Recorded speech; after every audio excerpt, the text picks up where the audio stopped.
you okay with us being here?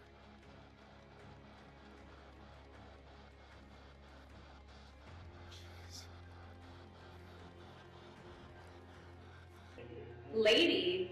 Lady, yes. Lady, yes, yes. Ashley. Is it a lady Ashley is talking to? Or are you referring to Ashley? It just said Ashley, I'm not kidding. Whoa! Ashley just got your name. She has now ascended. I don't know if you heard that, Pip, but your sister from another mister here, Piper, just said we should put Pip on FaceTime.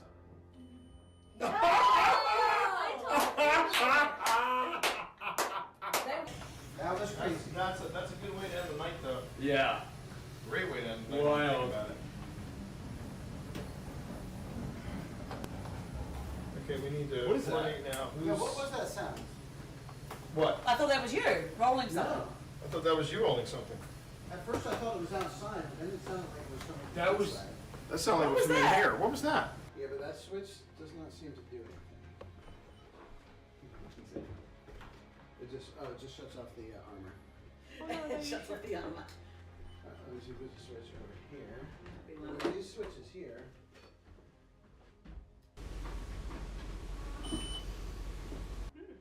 That was not us. Again. Alright. I think I heard Sabrina say mom. Huh? What? I thought you were in another room. No, she didn't say anything. Did you not? I heard that. That was, I thought that was. I thought that was Serena. I heard mom. Me too. I heard it too. It wasn't. That was not a real person.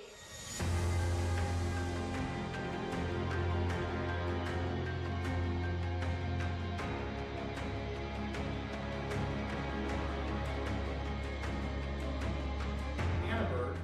It's either called Annaberg or Annaberg Mansion, and it is in historic Manassas of Manassas, Virginia. Us short people will be like. Yeah, the short people will be fine. Okay.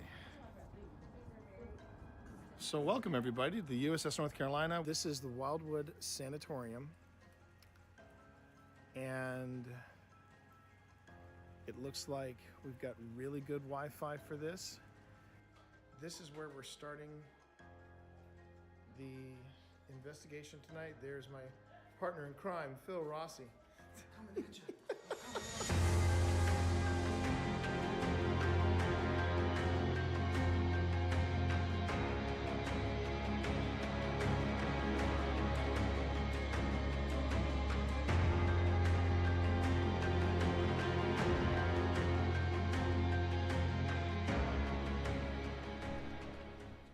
I would like the cat balls.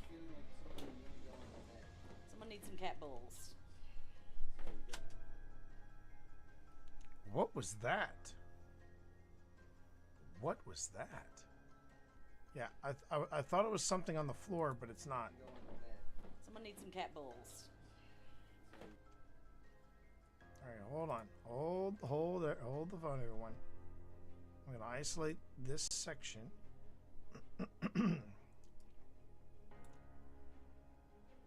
Isolate this section.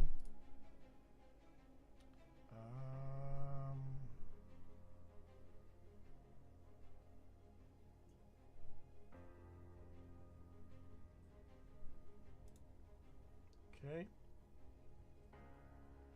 Is that still going off in there, Tina? I'm going to hand you the cat balls, if that's cool. Tina, I would like the cat Tina, I'm balls. feeling like something need to go on the bed. Someone needs some cat balls. It's right there.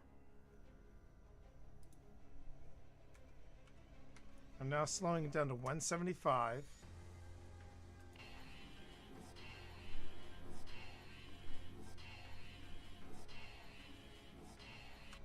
I'm hearing turn around. Does anyone else hear that? Turn around? Is that still going off in there, Tina? I'm going to hand you the cat balls, if that's cool. Tina, I would like the cat Tina, balls. I'm feeling like something need to go on the bed. Someone needs some cat balls. There you go. You have 3 cat balls. You mean the big?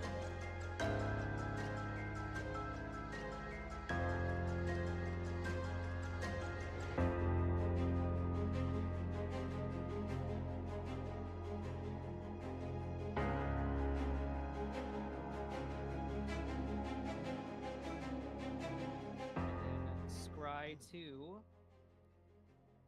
1, 2.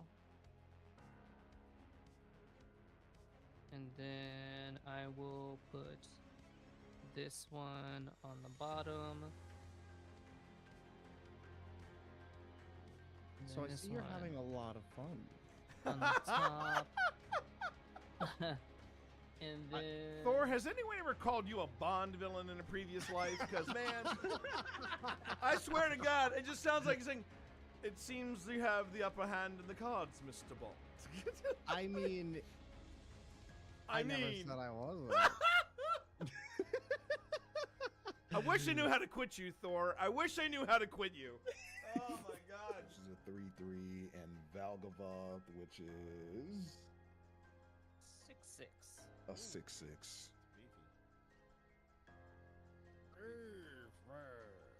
Where's the beef? It's on Mike's battlefield is where it is. Jeez. Huh? It is a 6/6 on Mike's battlefield. You know what, Mike? I don't believe you'll sacrifice your Valgavoth. I don't believe you'll do it. Do it for the vine. You ain't gonna do it.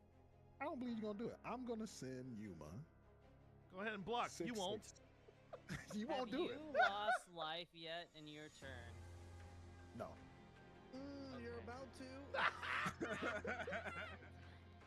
Is my entire hand counter? Yeah. Oh boy. Okay. Oh. Okay. This is a game All right, for the we're- ages. I'm gonna save This is a puppy. game. This is This a game. is a game, chat. All right, we untap the land.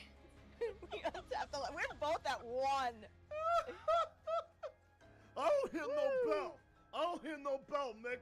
I don't hear no bell.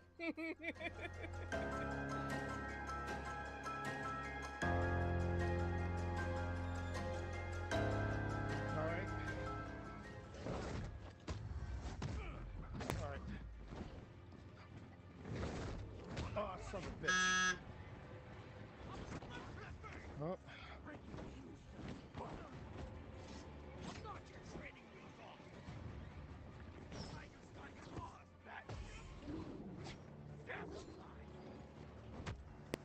Oh, there we go. There's my reacher moment. That was my reacher. Daddy, I'm only in the next room, and I can hear you. Daddy! Daddy? Look, Daddy, I got to groom myself because I'm a beautiful Appalachian queen. Yes, you, chat. And I'm telling you right now, nobody better be touching my torty beans. If anybody touch my torty beans, there's gonna rue today. They are, 'cause I'm an Appalachian queen. I'm about done with this, I swear to this technological hoopa-joop. Right here, chat. That's my furry ass. Kiss it. Pucker up, buttercup. I know, they're both as high as each other. Oh, they are.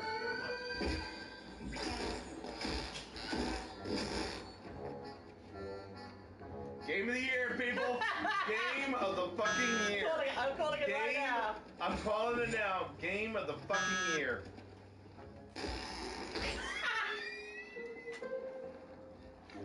We are 12. We are 12.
And how are we this evening?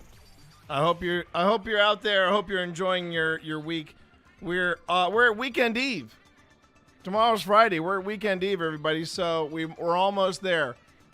Stay the course. We're almost there. And how you doing, everybody? It is once again another Grim Gazette recorded live, usually on Wednesday nights, but this time we're on Thursday nights because we had a last-minute substitution in our schedule. We were invited to be a part of the early release of Avatar: The Last Airbender on Magic the Gathering Arena. So that was a great time. It was me. It was Thormagander. No, sorry, not Thormagander. It was me. It was the President Noir, and I knew it was one of those long usernames.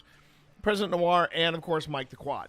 So it was three of us, and we got a chance to not only play with the new cards and get beaten upside our heads with the new cards, but we also got a chance to really get into the weeds with what the new cards could do and their capabilities. And I don't mind saying, the disappointment some people may have felt about the Spider-Man set, yeah, that ain't happening with the Last Airbender.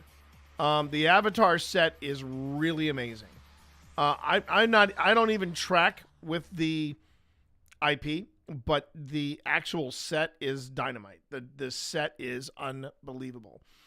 But that is not what we're talking about tonight. Tonight usually is reserved for footage review, and we may try footage review again tonight. Yo, how you doing there, Panic? Oh, hi. How you doing there, Panic? Good to have you in stream. Always happy to see you in stream. Staring at a birthday weekend, so I'm excited for you. That's great. And yes, you know what? Treat yourself. Treat yourself. Celebrate starting tomorrow. Celebrate starting tomorrow. Clean the whole apartment. Just time to relax. Well, there you go. So you relax tonight, and then between Friday and Sunday, you celebrate it. You know, whole shooting match. That is coming from Twitch Dad straight away. So there you go. But we are going to be doing the thing tonight. We're going to be looking at some wacky news on the Grim Gazette. We're going to be looking at I'm not sure what we're looking at tonight from a footage point of view, because really the two big things that are currently happening right now in paranormal circles, I should say. There was the thing with the Conjuring House and Jason, which we talked about, and then of course there is the thing happening with Penhurst Asylum. So all that we've covered, and pretty much what I'm avoiding, if anybody's curious, one thing I am avoiding is the current drama that's happening with another paranormal team and a debunker. I'm avoiding that drama because I don't want to say I stepped into it, but I did stick my big toe into the water many it was actually years ago. It was actually 2 years ago, maybe even 3 years ago, that I reached out to the team and I said, hey, you know what? I noticed this thing and it got brought up on my stream, and I just wanted you to be aware of it. Just in case, you know, I'm just saying that I respect what you guys do, and I'm a little sus of the individuals that you were investigating with at that time. And I kept it above board, but wow, did she come back with I can't speak for how this guy displays his doll collections.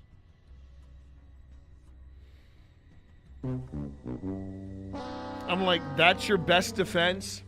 That is your best defense? I can't speak for how this dude, because one, it really wasn't a doll collection because it was random dolls with random clothes on there.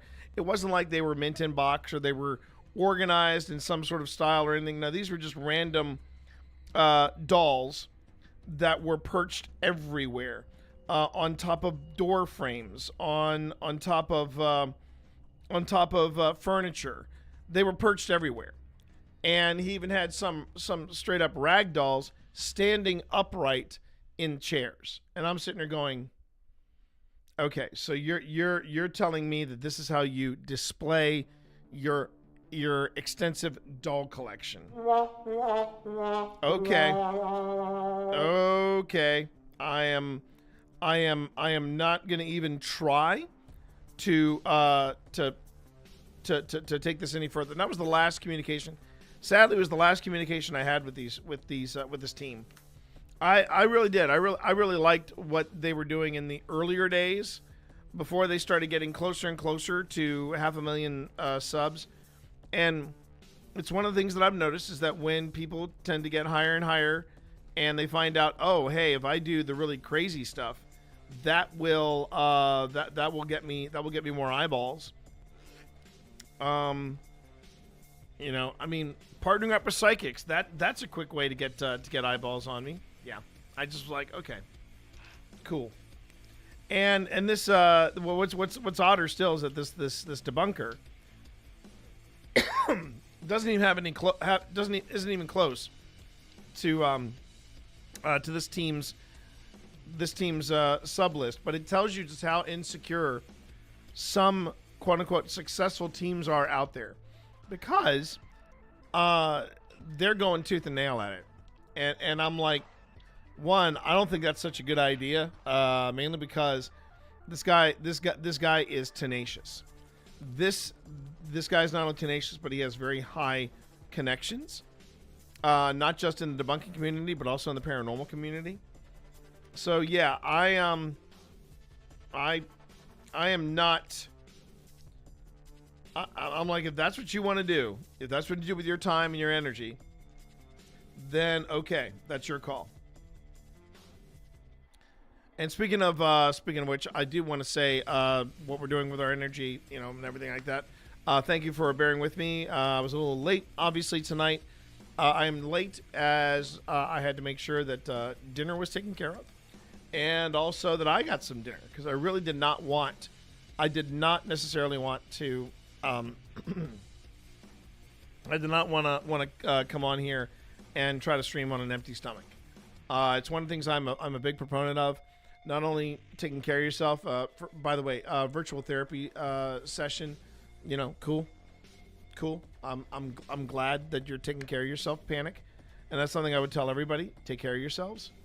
This type of thing is essential to make sure that you're living not only your good life, but you're living the best life you possibly can.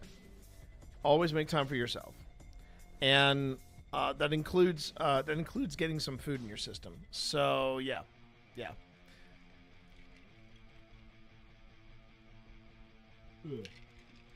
Okay, so yeah,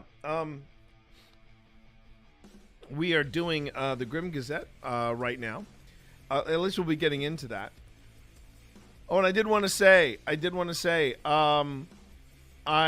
did get the word that it turns out the second season of Alien Earth has been approved. And look at that. Sean's Dark Legion is in the house. Thank you very much for coming on in here with that raid. There it is. Now you might think you're welcome to think. Not quite.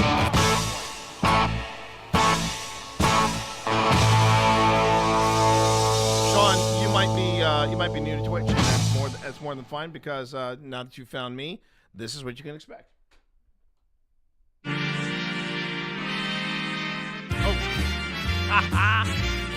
Try that again. Yep. What you found is a professional stream. It's me, your old pal Twitch Dad. I'm still trying to figure out how all these things work on my desk. Turns out I should have been using this when I should have been using that, and I should have clicked here when I should have been there. But you know what? It's okay. You know what to do now that you're here. Go on ahead and drop those pants and prop your feet up. Get comfortable with me, your new best friend and technologically challenged on the internet. That's me, Twitch Dad. There you go. How you doing? Okay. Now that I've got my now that I've got things where they're supposed to be, and I know where everything is that works. Yeah. Let me reintroduce myself. My name is T. You call me TT Monster or Twitch Dad. And I appreciate you, Sean, for coming in with your raid and adding to the community, and also sharing your community with me. What did you get up to on your stream? I would love to hear. I would love to hear what's going on there. And again, thank you for coming on in with that red hot raid. I really do appreciate it. What you'll find on the stream, you'll be seeing a lot of paranormal content on here because I do paranormal investigations, both live, and I also do footage review live here on Twitch. We are also live on YouTube right now because it is OSI, or Old Spirits Investigations business. And if you want to go on ahead, oh, by the way, thank you, Panic, for doing that shout out. I certainly do appreciate it. If you want to find out more about what we do, you can go on ahead and have a look at the...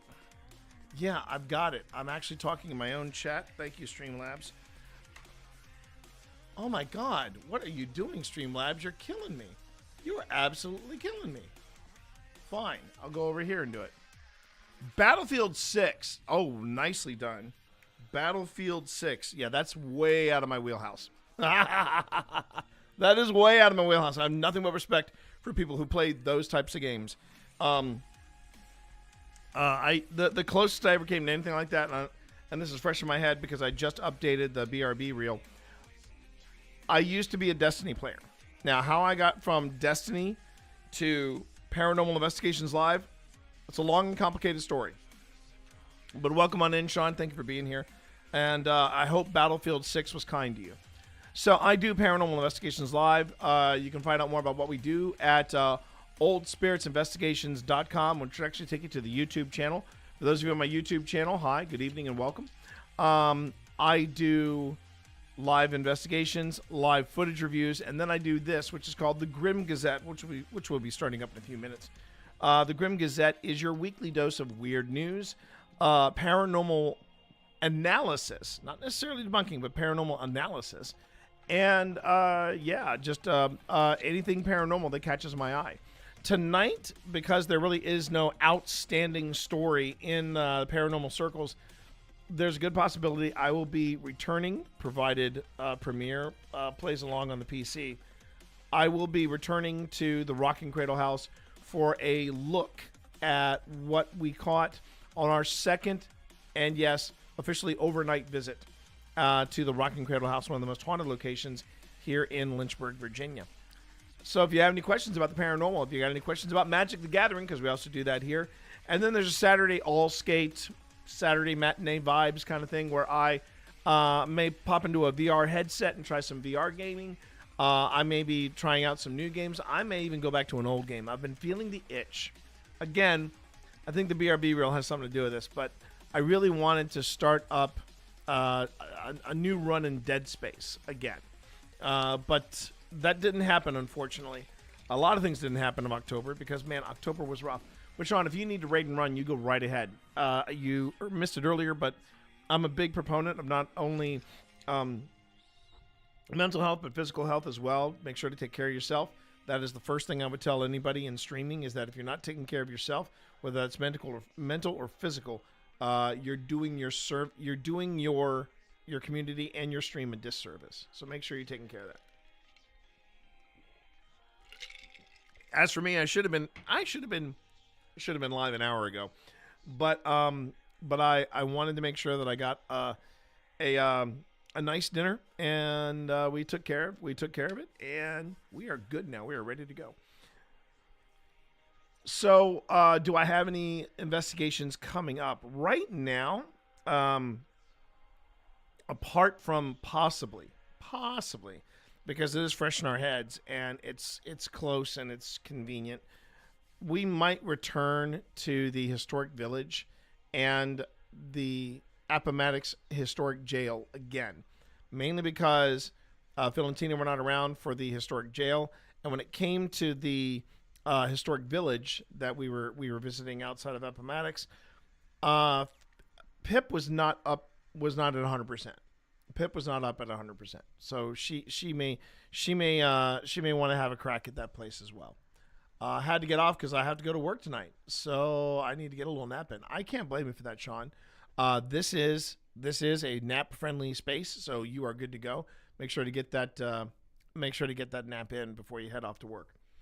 As far as anything like that happening, that might happen in December. December may also be a month.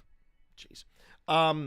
December may be a month where we just kind of lay low, and then in January, there is a possibility that we'll be heading back to Linville Manor.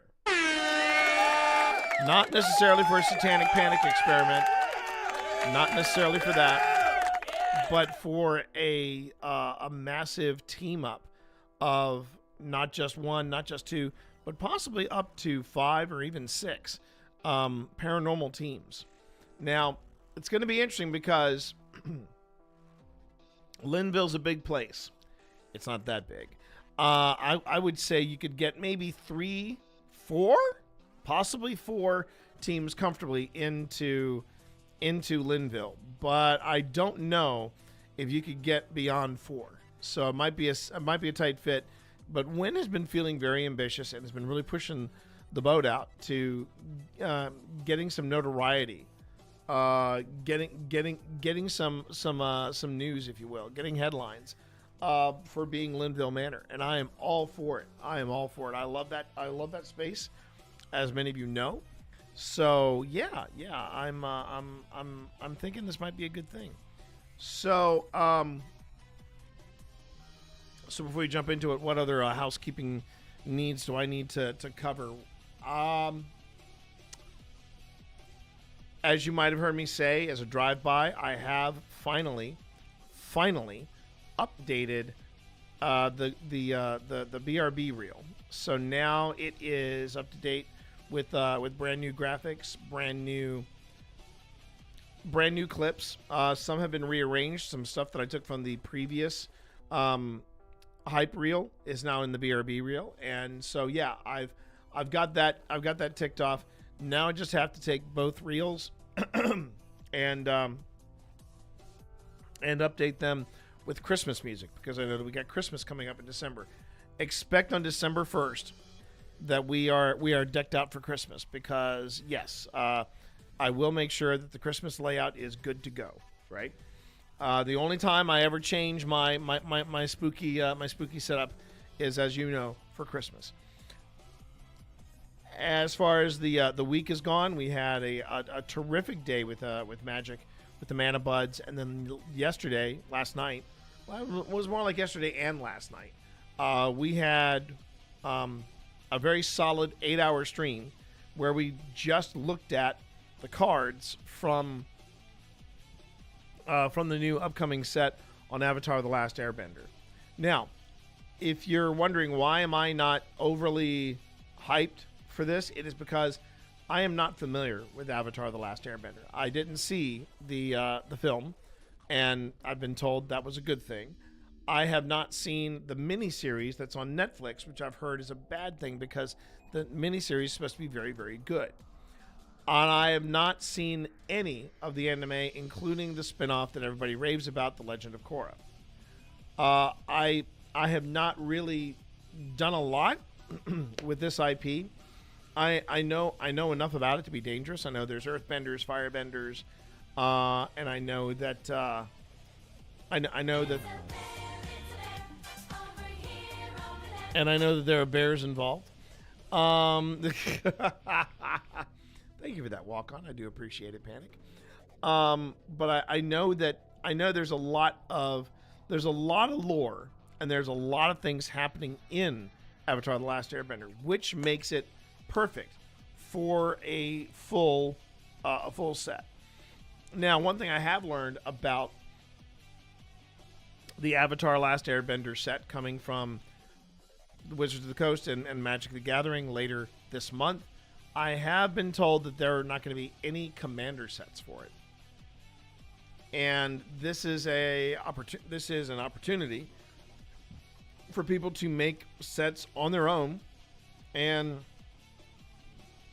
not only make them on their own, but try different things with different characters. They can make the set completely from Avatar: The Last Airbender. They could mix and match from other sets if they so desire, which most people do. And I find that interesting. I find that very interesting. I'm hyped for people who are fans that are going to not only invest in this but also discover Magic the Gathering, because I'm one of those people that came back somewhat reluctantly to Magic the Gathering last year, and in that time I've amassed over 2,000 cards. So when I came back with a vengeance. And yeah, I mean, I think that some new people are gonna discover Magic the Gathering, and they're gonna be like, oh, so what about Magic the Gathering lore? And that's gonna get even more impressive, because there's a lot of Magic lore happening as well. Chris, how are you tonight? Welcome on in. Glad you're here. So it should be a good night. It should be a good night for and a good set.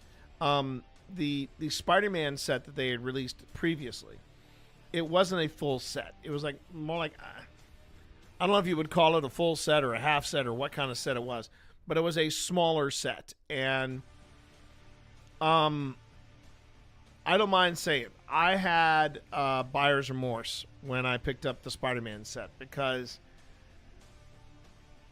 let's just say that it's very limited what you can do with it, and very limited what you can do with the cards. There wasn't a lot of room to wiggle, a lot of room to expand, a lot of room to, pursue and see what you could do with it, and it would have been better if it had just been a secret layer drop, like the like the PlayStation drop that happened recently.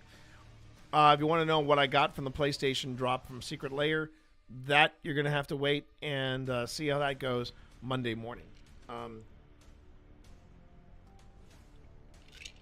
But my cards have arrived. As a matter of fact, Ghost related, I need to pay a visit to Ghost Stop tomorrow and drop this off for Connor Odinson. He is a massive God of War fan. He doesn't even play Magic, but he asked me to pick up a set for him, and I did. So, yeah, I'm excited. I'm excited to make his day. All right. So, for those of you who are new to the channel, thank you very much for coming in. For those of you on YouTube, feel free to lurk. We love the lurkers. Lurkers are the backbone of live streams, both on Twitch and on YouTube. But if you want to say hello, like Chris did over here on Twitch, then please, by all means, go ahead and say hello. As far as things are going for me, I feel good. I'm excited to bring you tonight's content. So excited that yeah, I was determined to not necessarily power through my meal, but make sure that I got everything sorted before I came online. And now I'm here, and I'm thrilled to be bringing you tonight's Grim Gazette. So, for those of you who are old fans of this, you know what's coming. But for those of you who are brand new, it's time for a brand new episode. So yeah, let's get weird.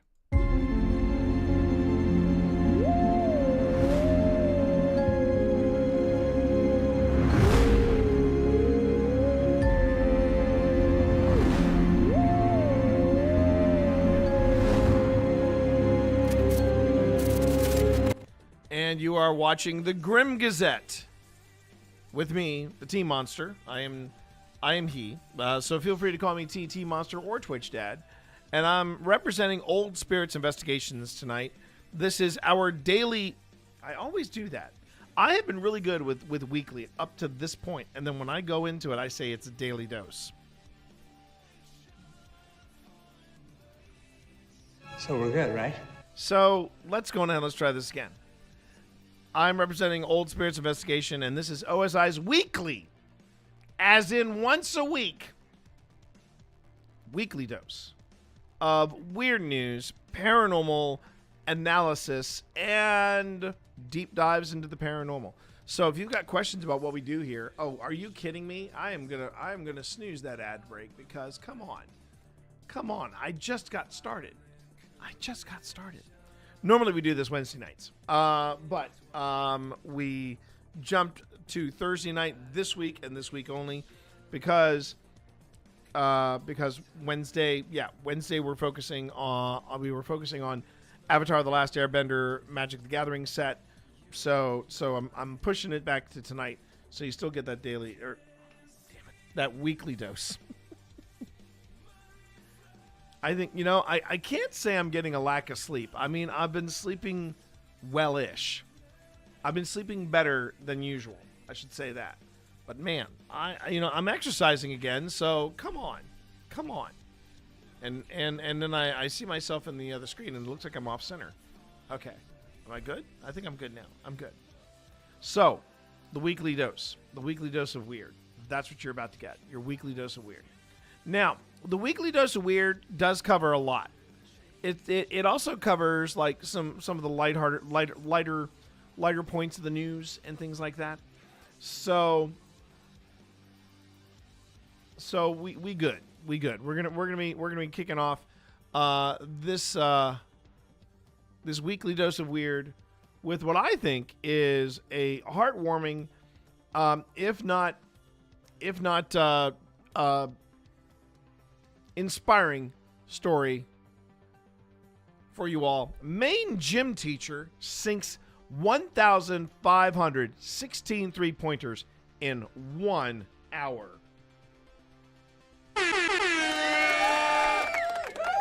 I mean, anything to keep warm. Anything to keep warm, but there you go. And we are going to watch this video once we're done with the article. But yeah, 1,516 three-pointers in 1 hour. A high school gym teacher from Maine may have earned his third Guinness World Records title by sinking 1,516 three-pointer shots on the basketball court. Now, hang on. I suggest you let that one marinate. These are three-pointers. These are not like at the foul line and he's just firing them off. These are three-pointers. So he has a bit of distance to cover. And his name is Ryan Martin. He's a phys ed teacher at Saco Middle School. He took to the school's court Monday night and attempted 1,683 three-pointer shots in 1 hour, successfully sinking 1,516 of them. Martin's goal to capture the record was 1,372 shots, a number he exceeded by 145. Who's this nut tugger? He's the phys ed teacher. So, that's a phys ed teacher I wish I had. Because that's a phys ed teacher that puts his money where his mouth is. He said the support of fellow teacher Nick Wilson and a crowd of students helped him power through the attempt. At 28 minutes, I had a really bad cramp in my side, and then Nick had the crowd going crazy. It was like a message from God. Perfect timing. Where they just were loud at the perfect time, and I fought through it, Martin told WGME-TV. Martin, a former college star who was once named Mr. Maine Basketball, previously broke a Guinness World Record by sinking 1,134 three-pointers in 1 hour from the NBA-style three-point line, which is 3 feet further from the net than the high school version. He also holds the record for the most free throws made in 1 hour, 2,494. Well, pitter patter, let's get at her. All right, let's take a look at this. Let's take a look at this video, everybody. We're probably going to get a commercial at the beginning, so just be ready for that. All right, here we go. All right, nope. Looks like we're all in. All right, let's go. All right, here we go.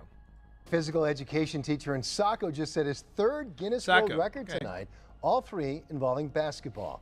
Fox 23's Julia Simone takes us to the school where the students were there to root him on. Here at Saco Middle School, physical education teacher Ryan Martin has broken the world record for most high school three-pointers in just 1 hour. The atmosphere is incredible. No stranger to hoops, Martin is a former college player and now has 3 world records under his belt. Tonight, to get that third record, he needed to make 1,772 shots from the high school three-point line, and he surpassed that by a lot. In 1 hour, he attempted 1,683 and made 1,516 shots, a 90% completion rate, with his whole school cheering him on. At 28 minutes, I had like a real bad cramp in my side, and then Nick had the crowd going crazy. It was like a message from God. It was like perfect timing where they just like were loud at the perfect time, and then I fought through it. The school rallied around him with a food truck. That's awesome. And a portion of the proceeds going towards the Saco Middle School athletic program. Nice. It's hard to put into words what he actually just did for this community, giving these kids something to cheer for, something to root for. Saco's known for their athletics, but to have someone at this caliber do what he just did tonight is beyond words. So this school he just put us on the map. Kids in the audience say they took more than just basketball away from the event tonight. It was very fun and intense to see him make all the ones that he can, and even if he missed, he would still go back for it and not be confident still. Martin tells us he doesn't plan on stopping here. He wants to go for a 4th world record soon. In Saco, Julia Simone, Fox 23 News at 10. Yeah, that is amazing. Hey, the Okay, that's pretty cool. Also, ads incoming. Attention, all personnel. Ads incoming. That is all. Not bad, man. Not bad. So here's the thing, and I know that I talked about this last week, but I think it's worth bringing up this week if we have new people in the audience. If we have new people in chat, you need to know that when somebody does something like this, the Guinness World Records is not something that is easily topped or accomplished. You don't just say, hey, I'm going to get as many steampunks in one room and we're going to take a picture and send it to the Guinness people and we're going to say, hey, we broke a record. That's not how it works. You first have to tell the Guinness World Record folks, this is what I'm going for. And then they charge you some money because it costs them money to get an adjudicator to come in and watch you do the thing. And then there are all these rules. Like if you heard the article from earlier, it is said that where he did his record breaking, he sank these 3-pointers from an NBA style 3-point line, which is 3 feet further from the net than a high school version. So that's the thing to keep in mind. Is they're like, okay, you're going to do these 3-point these 3-point attempts. Are you going to be doing them like what are the regulations you're following? Then the adjudicator has to be there, and they have to see you do this, which is, again, that's a big deal. And welcome back, everybody, from ads. Let me go back and give you the TLDR of what you missed, which is that doing the Guinness World Records is not. It's not just something you say, hey, we're going to take a picture and then send it off to the Guinness World Records people. Somebody from the Guinness World Records Association, or whatever their division or their association or whatever their group is called, they have to send an adjudicator to watch you do it. This is to avoid any fraudulent claims or any fraudulent shenanigans that would get somebody in the Guinness Book of World Records. Secondly, they have to basically set up the playing field, as it were. They have to make sure, okay, you're doing this. You're going to do this from this particular line, not this line, but the line that we are recognizing as this is where you would do the thing. And as I mentioned in the article, this guy Martin, he was doing these 3-pointers from an NBA style 3-point line, not a middle school or a high school line, or not even a collegiate line. National Basketball Association, a professional 3-point line. So when you do this sort of thing, it is heavily monitored, and people are watching for obvious reasons.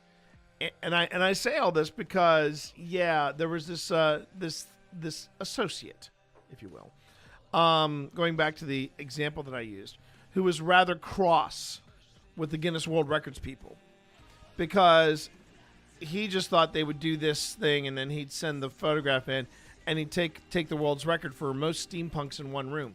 He didn't. There was no adjudicators involved. There was no paperwork filed.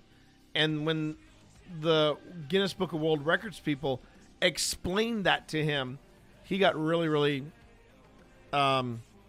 bristled, if you will. He got even more bristled when I said, well, that isn't a Guinness World Records problem. That's a problem of communication between you and the Guinness World Records people. They have to do this. And he actually said to me, what do you know? And I responded with, well, this weekend, no, it was actually the month after. Last month, my organization went through the process of building the world's tallest cake for the Guinness World Records. And it is a much more arduous process than you think. And it's also an expensive project.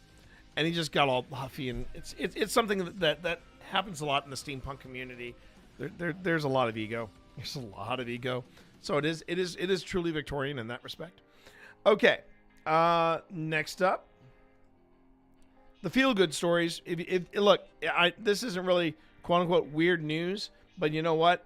I love a good rescue story.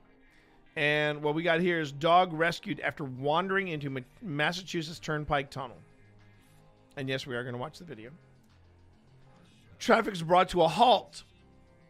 As it should be. Traffic was brought to a halt. Hail to the king, baby. In a Manassas Turnpike Tunnel when an escaped dog found its way inside and was spotted wandering in the roadway. Save the puppy. Exactly, Walker.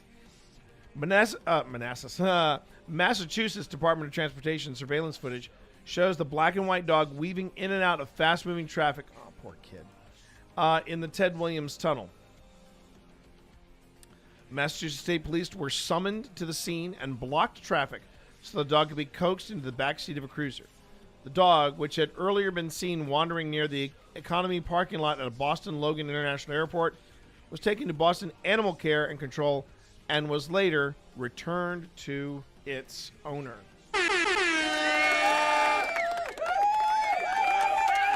Save that mother effing puppy. Save that puppy. Let's watch this. And remember, when you're watching this, don't worry, there's no real trigger warning here because the dog survives. Just remember that, everybody. The dog freaking survives. What you see right there, yes, that is a dog. Oh, look at this Ted pupper. Williams Tunnel this morning. This Look is at video this from pupper. MassDOT. Thankfully, you can see police arrived. They blocked traffic to safely rescue that dog. Our team here at NBC Boston, we reached out to state police just for a little more information. Stay with us here. We'll see where that dog goes next. Hopefully the dog finds its owner. Yeah, hopefully. Yeah. Well, there you go. That was a quickie. That was a quickie. But there you are. There you are. Your dog wants steak and an EZ pass.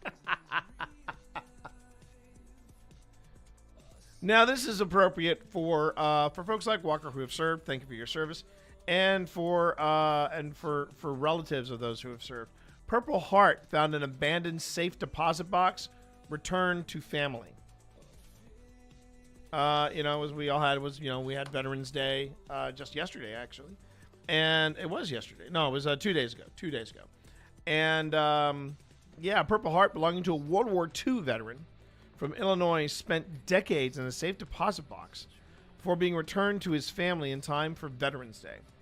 Purple Heart, awarded to U.S. Army Rifleman James Bennett during World War II, ended up in the possession of Illinois State Treasurer Michael Ferrix. Excuse me, I'll just say Ferrix. As part of Operation Purple Heart, a program he launched to return military medals from abandoned safe deposit boxes to their rightful owners. We have to do a bit of homework, detective work out there. We work with the media. Chicago Tribune helped us track down some of these families because it's not always so easy. Ferrix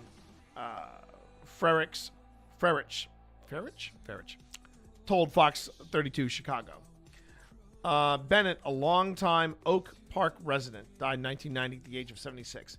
His wife, Ann, died 7 years later. The couple's niece, Patty Keynes, became the legal guardian of their daughter, Susan, who suffered from severe disabilities. Keynes, man, I'm having a rough time here, said Susan has not been expected to survive beyond childhood, but she lived in her 50s. Keynes said she didn't know about the safety deposit box in Ann Bennett's name until she was contacted about the Purple Heart. The box contents have been surrendered to Friedrich's office in 2022. I knew nothing about the safety deposit box, Niece told the reporter newspaper. When my aunt and uncle passed, a lot of its items were also passed on, but in no way did I know about this. This is exciting. He was a really great guy. Free Rich presented Niece with Bennett's Purple Heart in a ceremony on Monday. I think I'm just going to display it at home, and I also want to take a picture and send it to all the relatives that are left alive and share it with them too, Niece said. And I hope this also encourages other people to look into getting their Purple Hearts from their family members. Free Riches said Operation Purple Heart's work is ongoing. This is the 17th Purple Heart we've received since taking office. I believe that's the most in the country. But our job is not done yet. We still have 6 more in our possession that we would love to get into the warm embrace of their family and out of our cold vault, he said. That's pretty damn cool. That's pretty damn cool. And there's a video with it, so let's go and let's watch the video. The Purple Heart is one of the most prestigious awards that a member of the military can receive. Now, Illinois Treasurer Michael Frericks is helping the family of a World War II veteran. See if I got get any of it these back. names right. Today, I am very proud to return this Purple Heart to Rifleman Bennett's family. This belonged to Private James Bennett of Oak Lawn. He received it after being injured by That's fighting lovely. in France and again in Germany. He died in 1990 at the age of 76. The medal now returned as part of a mission to reunite military medals to their rightful owners. The state treasurer's office had received it from an abandoned safe deposit box through the Unclaimed Property Program. Glad to see it's at its rightful home. Absolutely. How special for that family. That's very cool. That's very freaking cool. I love stories like that. How you doing there, Aquarius? Good to have you in stream. Hope you're having a good night. Sly Gamer Scott, I see you out there on YouTube. You're double dipping a bit. I appreciate you. I know I've seen you most of the time. I see you over here on Twitch, but hey, I'm more than happy seeing you on YouTube. And we are doing well. Had a decent day from off of work today. That's great. Always had. Always nice to hear that you had. If you're gonna take a day off work, make it a good day. That's what I say. All right. So now we get to more of the weird news. And again, another Guinness World Record. Again, adjudicator. They had to basically make this legit. And here we are. Bagpipers claim world record with AC/DC's It's a Long Way to the Top. That's the closest I've got. That's the closest I've got to AC/DC. I know it's good.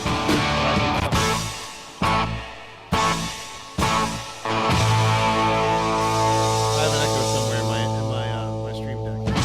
I'll have to look at that. But yeah, Bagpipers claim world record with AC/DC's It's a Long Way to the Top.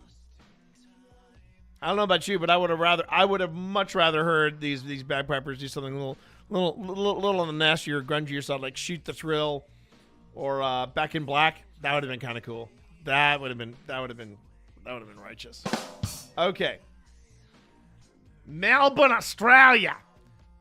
I better let my wife know I'm pulling out the Australian accent for this one. Thunderstruck would have been badass. Thunderstruck would have been badass, Walker. There you go. All right, here we go. I knew what you were saying. I knew what you were saying. Thunderstruck. So anyway, Melbourne, Australia. Hundreds of bagpipers claim a new world record on Wednesday by belting out AC/DC's rock and roll classic, It's a Long Way to the Top. Billed as the Great Melbourne Bagpipe Bash, the eclectic performance took place in Melbourne's Federal Square on Swanston Street, which was the scene of the Australian hard rock band's 1976 film clip, in which they played the hit on the back of a flatbed truck traveling slowly through downtown traffic with music blaring from speakers. Federation Square is also a short stroll from the Melbourne cricket ground, where AC/DC is scheduled to play their first Australian gig in a decade on Wednesday. Guitarist Angus Young, who is anything but young at 70, is the only band member who played on the truck and is performing on the latest Australian tour. Thousands of spectators crammed the square for the world record attempt. Many of the 374 pipers had to squeeze through the crowd to the stage area. Good gravy. The oldest piper was, yes, 98 years old. Hail to the king, baby. There you go. There you go. Among the bagpipers was Les Kenfield and Ken Conlon, two of the three members of the Rats of Tobruk Memorial Pipes and Drums, who played with AC/DC on the truck 49 years ago. Here we go. It didn't strike you as the time how big this event is until now, Kenfield told Australian Broadcasting Corp. Now it's one of the greatest things, probably the greatest thing I've ever done in my life. Crocky. I'm sure these gentlemen don't sound like that, but I hope you'll bear with me, everybody. Having been declared world record holders, the Massive Pipers played Happy Birthday on request, followed by an impromptu Amazing Grace to a cheering crowd, many using their phones to record the moment. I mean, if you're going to have bagpipes, someone's, how are you, Bruce? Good day, Bruce. You got to have Amazing Grace play. You got to have it. You know, it's one of those things, you know. The Australian Book of Records, which has been certifying records since 2012, confirmed that 374 pipers had together broken a record set by 333 pipers in Bulgaria in 2012. The UK's better-known Guinness World Records, which confirmed the Bulgarian record, told the Associated Press that it hadn't been approached to assess the Melbourne record attempt. And this is why it doesn't count. This is why it doesn't count, everybody.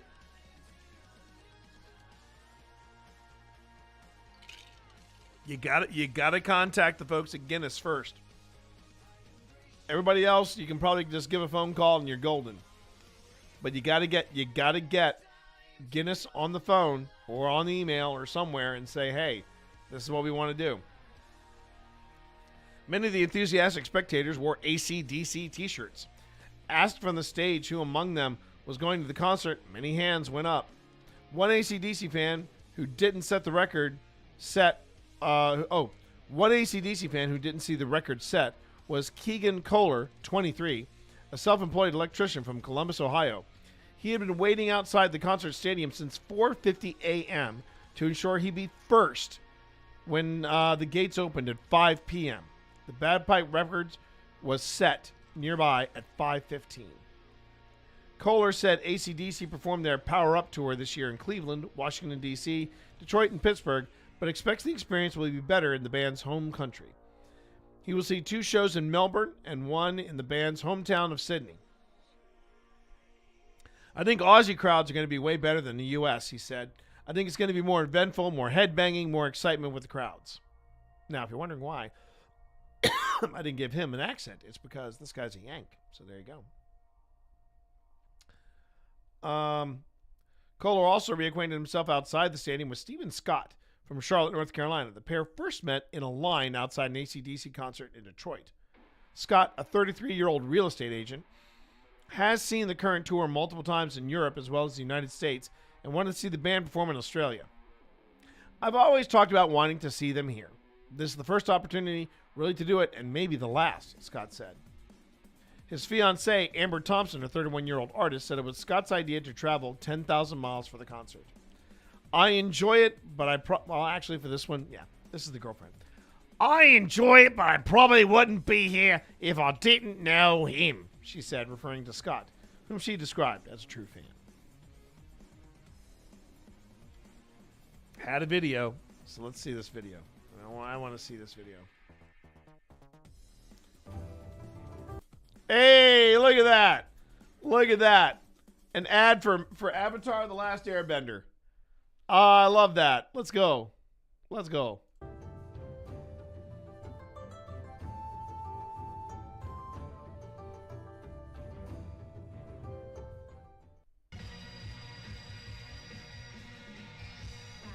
Well, we love breaking a world record, don't we? And there are hundreds and hundreds of people here from the public to watch this very special moment.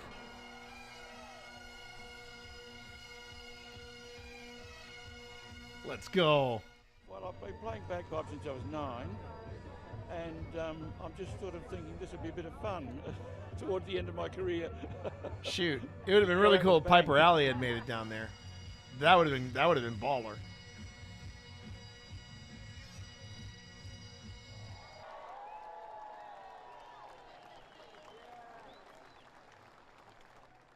Yes, world record achieved, but not Guinness World Record achieved. I'm just saying it does matter. It really does matter. You know, if you really want to impress people, you want the Guinness World Record. That's the one you want. You want the Guinness World Record. All right.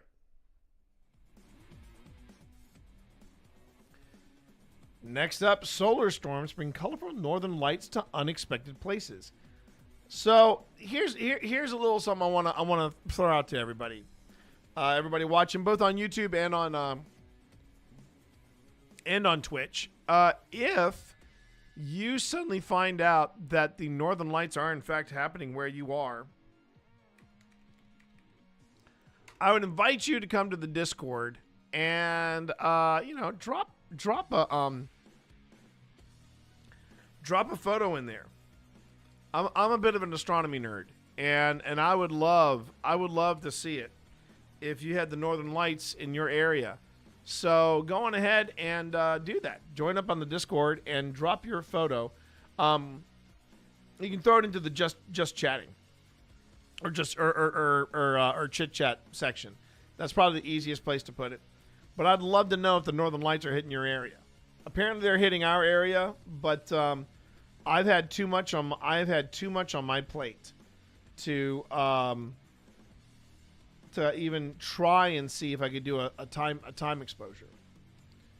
But some people are getting some pretty crazy shots, even in Virginia.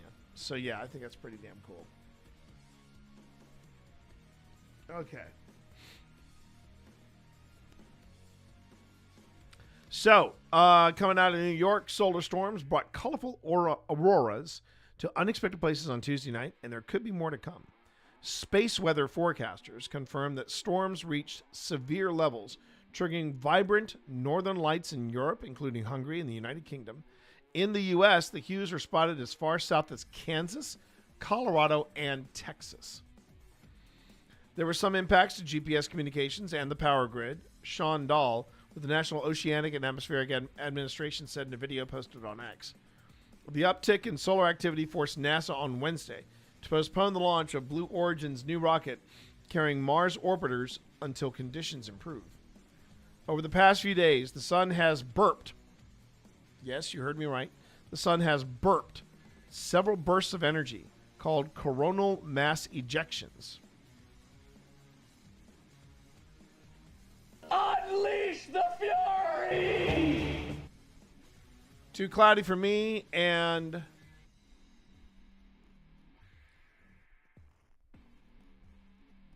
almost time for a college seminar. Go everyone. I hear you. I hear you, Sly Gamer. Thanks for that. So the sun's burping out coronal mass ejections. Hope the Kleenex can handle it. 2 have reached Earth, but at least one more is still on the way and could arrive sometime on Wednesday, which is last night. Forecasters think the solar outburst could be the most energetic of the 3 and have issued a severe storm alert. How bright the auroras are and how far south they are visible will depend on when the burst gets here and how it interacts with Earth's magnetic field and atmosphere. Okay, now a little bit of science, everybody, from AP News. How northern lights happen.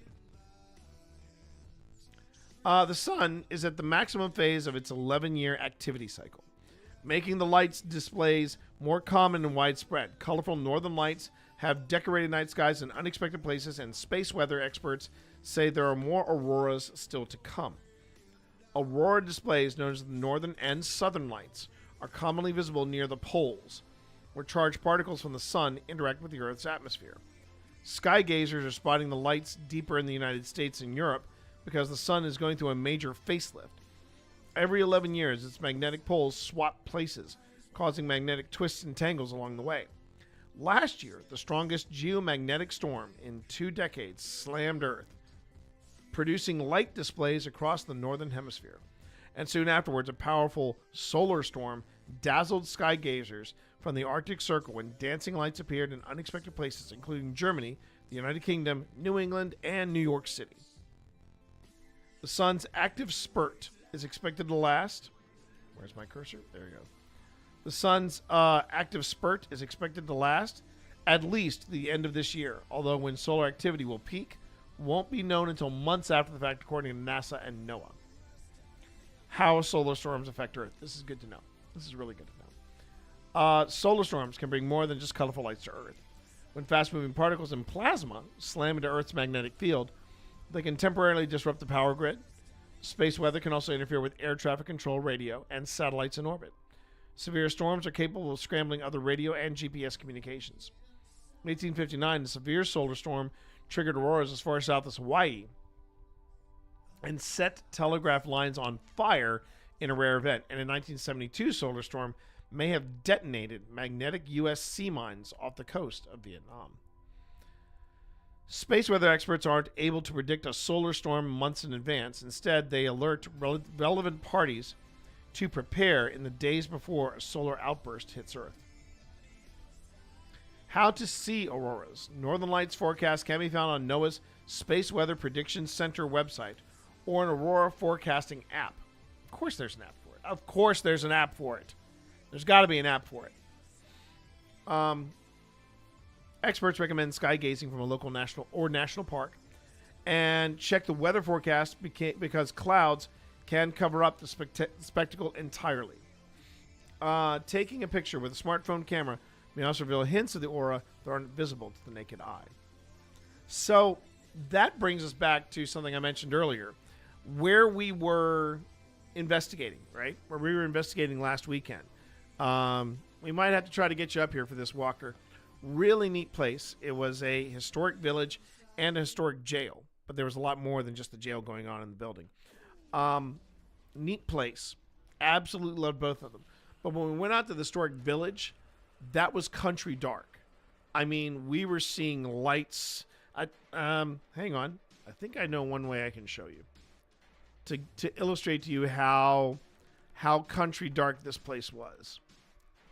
Now let me see. I should be able. I'm pretty sure I'm logged onto Instagram here.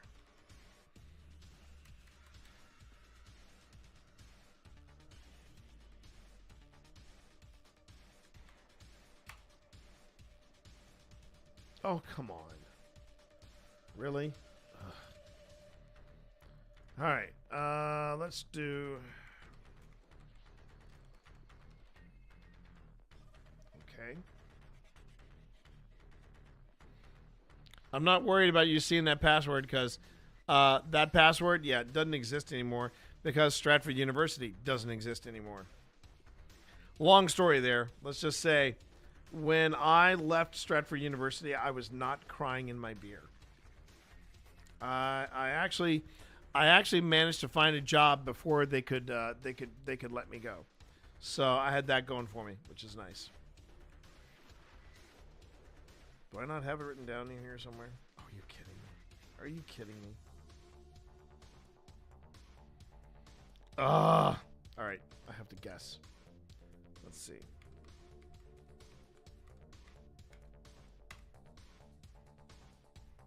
Nope, didn't guess right. Okay. Hang on. I really want to show you all that. This gives you the idea of just how much I want to show you. I want to show you what this place that we were investigating looked like.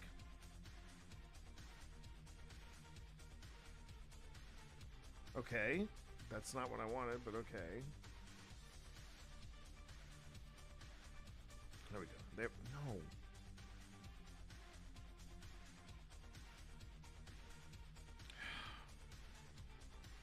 Okay. There we go.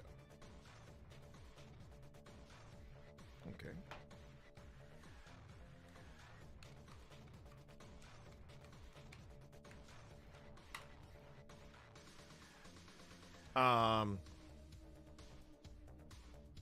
Not according to this. Not according to this. All right. We'll use something else instead.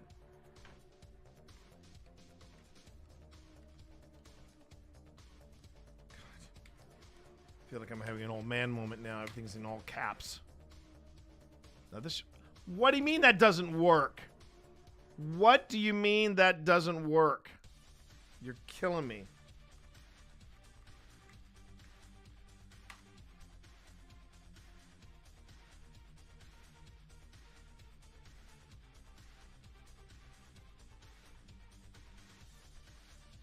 You're killing me, Meta.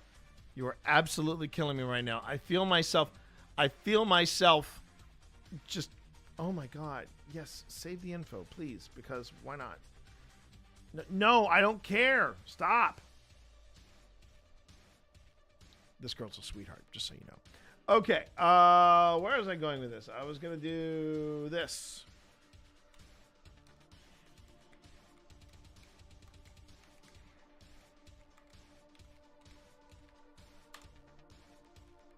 There we go. Yeah. This will give you an idea of how dark it was. This is a photograph taken by Tina Rossi Photography. And yeah. It was a time exposure with a phone. But that should give you an idea of just how country dark we were talking about. And it was worth all the effort to get out there. Here's another one. That night sky was amazing. It was absolutely friggin' amazing. And yeah. Good times. So if you got yourself a tripod and an iPhone, you might be able to get some really good shots of the Northern Lights. Just throwing it out there. Just throwing it out there for everybody's consideration. All right.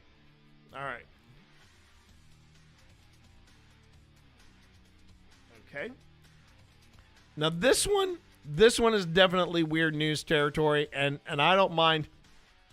I love this. And I hate this all at the same time. But yeah, I'm amazed that some people, culture set aside. Oh wait, I'm gonna wait until everybody gets back from the ad break. But thank you for sitting through the ad break. Much appreciated. But yeah, this one is definitely in the weird news category. Welcome back, everybody. For those of you on YouTube, you didn't notice anything, and that's fine. Those of you on Twitch, thank you for sitting through the ads. Welcome on back. This one, when people try this type of behavior in modern day, I don't care about the culture. It's just a douchebag thing to do. Here you go. Miss Congeniality, beauty pageant organizer, accused of calling contestant a dumbhead.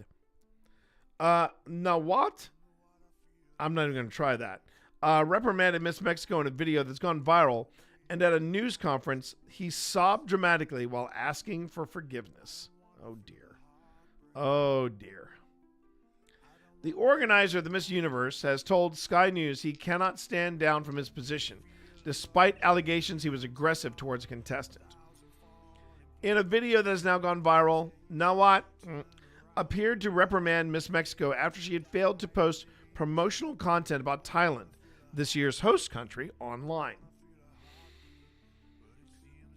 Reporters at the event claimed he called Fatima Bosch a dumbhead, something he has firmly denied. After the verbal altercation, she replied, "You are not respecting me as a woman." Nawat then called for security, and Bosch walked out of the room. She was joined by other contestants in a show of solidarity, including the reigning Miss Universe. The pageant's president, Mexican businessman Raul Rocha, has described his behavior as public aggression and serious abuse. At a news conference, Nawat insisted he had used the words damage rather than dumbhead, and urged reporters to check footage of the incident online. However, he added, "This issue has dragged me down to this point. I understand and I apologize." When pressed further by journalists, Nawat appeared to start sobbing and said, "I am a human who can feel hurt." He also apologized to contestants, adding, "If anyone was affected and not comfortable, it happened. I am so sorry. It's past. Okay, are you happy?" The controversy has overshadowed the Miss Universe contest with several events to go until the grand final on 21st of November. So okay, Miss Mexico, she got it going on. Good for her. But I'm still not quite. I saw the clip, and I'm not sure what to say here. I'm not sure what to say at this point, because if he did say damage, there seemed to be a lot of miscommunication. And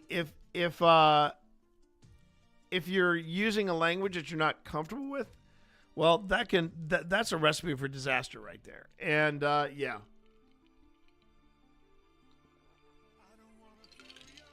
I saw the clip in question. It did sound like he called her a dumbhead. It did sound like he called her a dumbhead. And it could have been him just struggling with the English language. I don't know. I'd be the first one to tell you, as a writer, the English language is one of the hardest languages out there. It is. It's all based on use.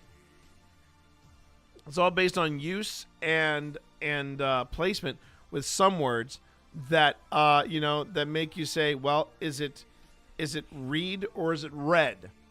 You know what I mean? So yeah, I don't know what to tell you about that. Dumbhead. Okay. All right, here we go. Now this one might be a little, I don't know, this might be a little controversial, maybe even a little political, but you know what? I couldn't help this because I'm kind of digging this. Pokemon, not Pokimane, but Pokemon, as in the IP Pokemon, pushes back against ICE deportation video, joining list riled by Trump administration. Multiple artists and brands have publicly spoken out after their images, songs, and voices were used in government or political videos during Trump's campaign and presidency. Here are some of the most notable cases. Good Lord, Beyonce. I'm just going to take that in for a moment. Okay, great. I don't want to know what Pikachu is doing to that doll there. I really do not know. I do not want to know. That is no bueno. So we're good, right? No. We got to do something about that. Anyway. Pokemon has said it did not give permission for the show's popular theme song to be used in a video showing deportations posted by the U.S. government. The video, which was captioned with Pokemon's slogan, "Gotta catch 'em all,"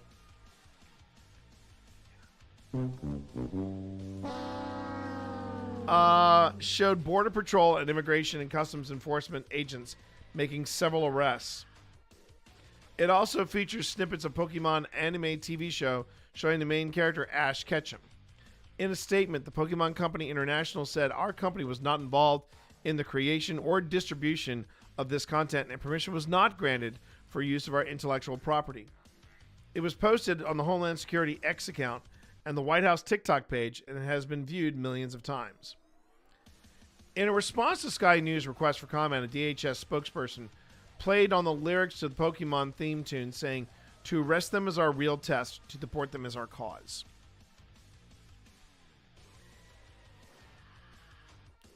We are a country being run by 12-year-olds. I'm just going to come out and say it. We are currently in a country being run by 12-year-olds. Between the "your mom" comment and I hear you, Walker, and I'm trying to, but for the DHS spokesperson to respond to Sky News, "To arrest them is our real test, to deport them is our cause."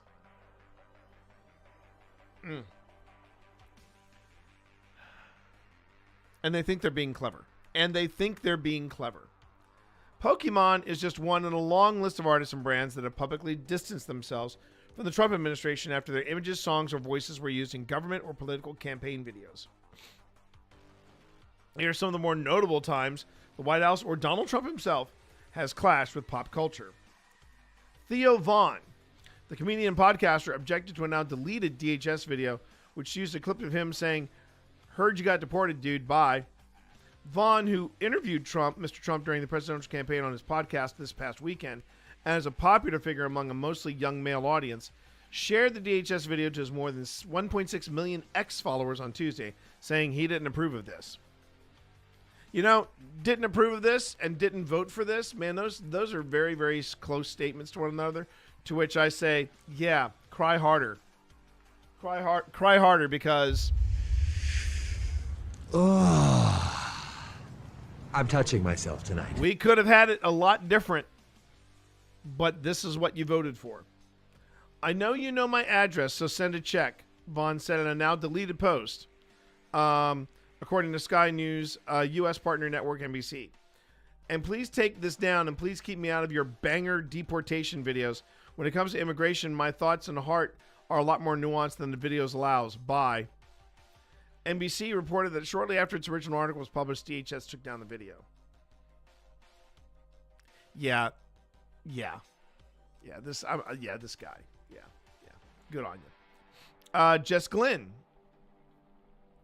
British singer-songwriter Jess Glynn said she felt sick after the DHS posted a video in July that overlaid her 2015 single Hold My Hand over footage of people being handcuffed and boarding planes.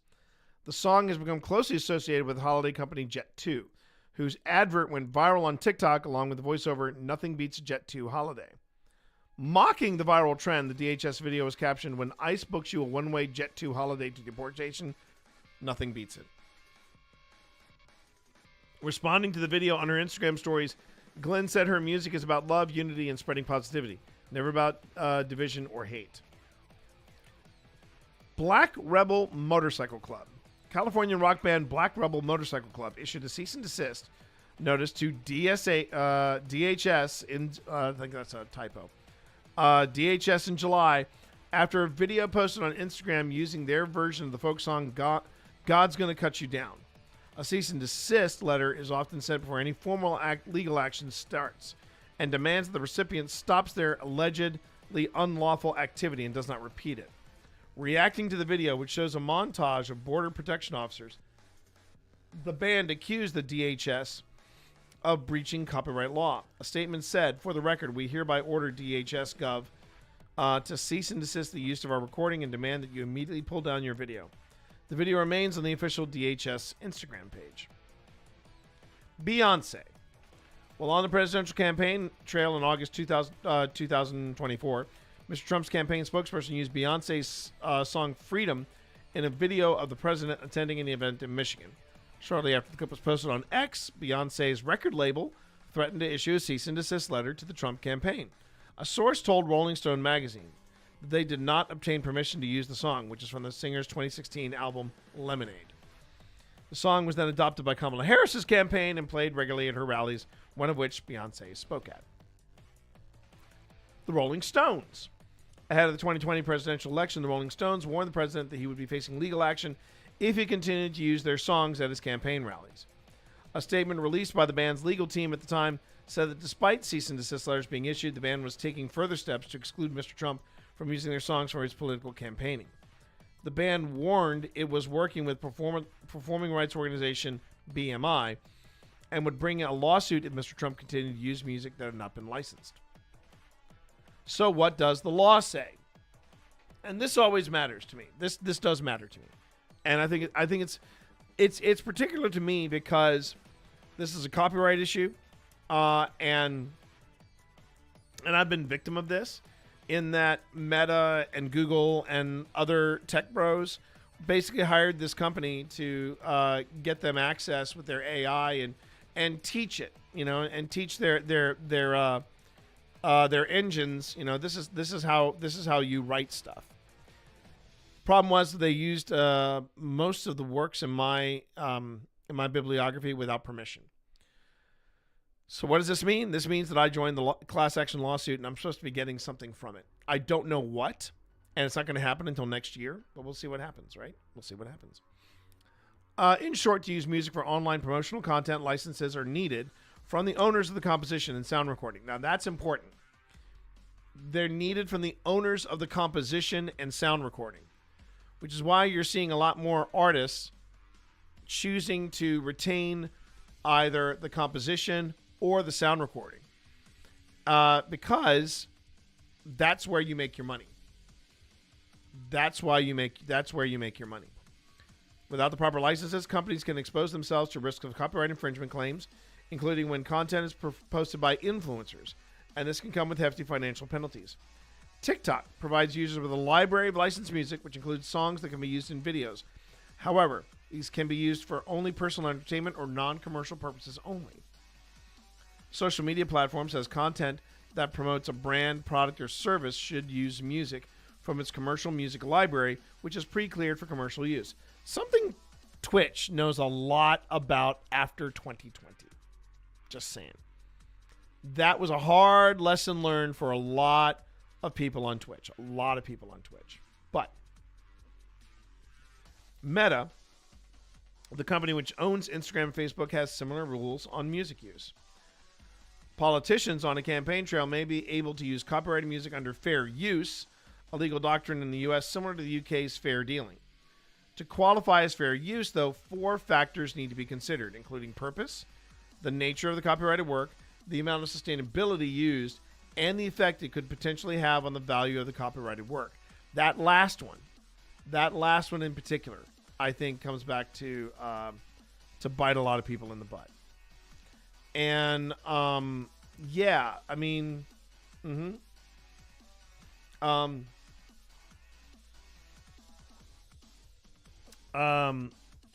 yeah, Twitch went round and round with this concerning when I first wrote Twitch for Dummies, the first edition of it. I was actually my editor, my technical editor, I should say, was a musician. Okay, he's a musician, and when we got to that section about music, he said we have to tread this very, very lightly. He said I use riffs, but the riffs that I use are riffs that my band recorded over, so they're covers, which means they're protected.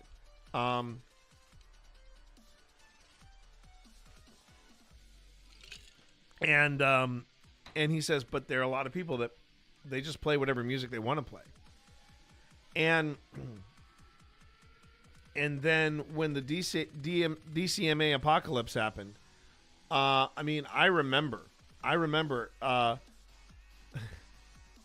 the amount of whinging from top level streamers about all these clips that they had to get rid of because it all had copyrighted music. I'm like, well, you can't say you weren't warned. There were a lot of people that were warned, and I even know some people that still play copyrighted music at this day. And they say, until someone tells me I need to stop, I'll stop. Which is a pretty arrogant and pretty closed-minded way of looking at how these things are supposed to go. I'm disappointed in some streamers that just have that attitude of, I'll just play whatever I want. And it's like, yeah, you really aren't allowed to do that. And that type of behavior, if it caught up to Twitch, it's going to catch up to you. That's just my 2 cents on it.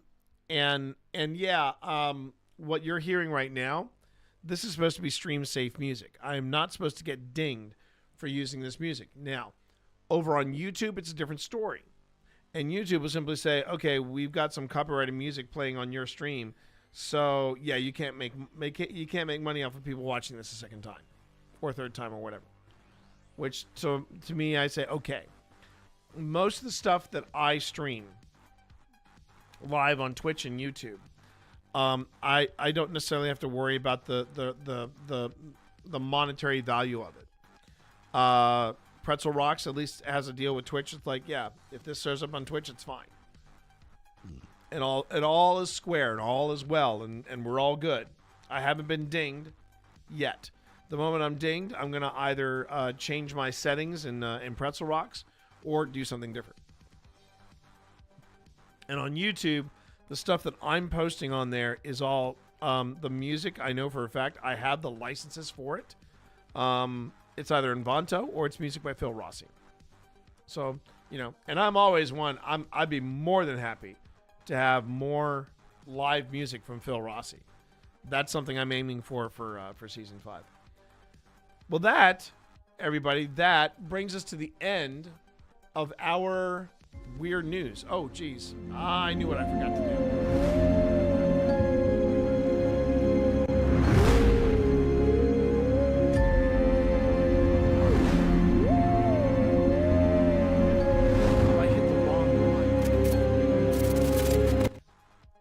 So I was supposed to hide it, right? I was supposed to hide it so you didn't get it the second time.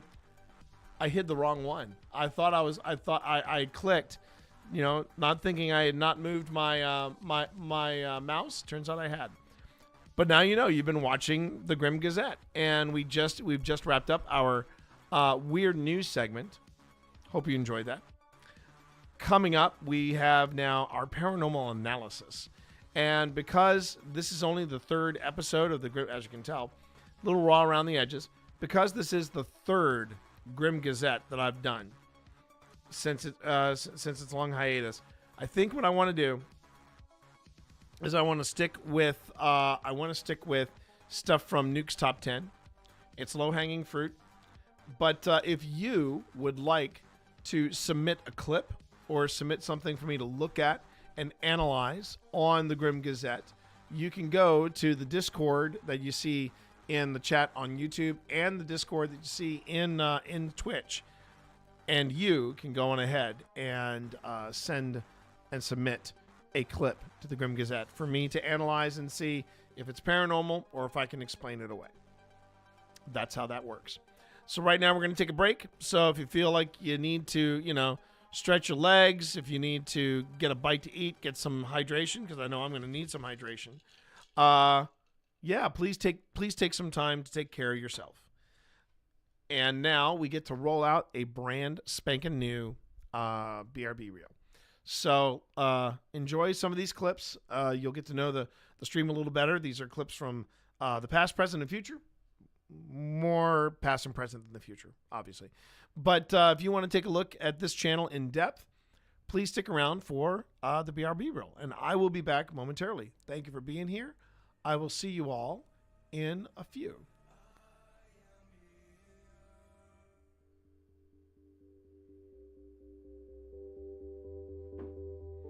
So, Jack, you are upset that Wesley fought for Virginia, fought against his own people from Gettysburg. That must have been aggravating. Did you just whisper? Were you scared? With this long grass here? When you faced against the Confederate Army? Or when you faced against the Union Army?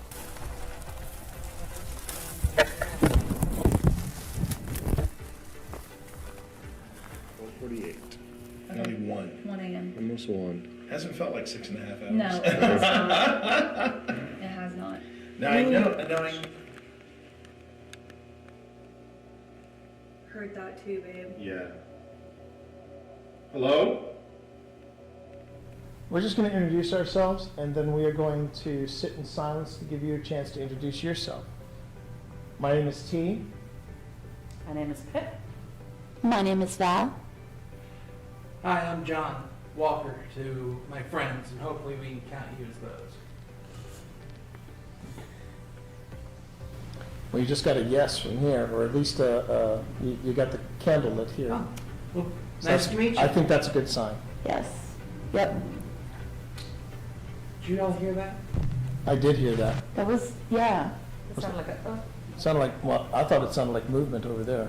No, I heard a voice. I heard a voice like a, is that you, Mary? Okay, did you all just hear that? Yeah. Yes. Did you all hear that? Yes. We're not any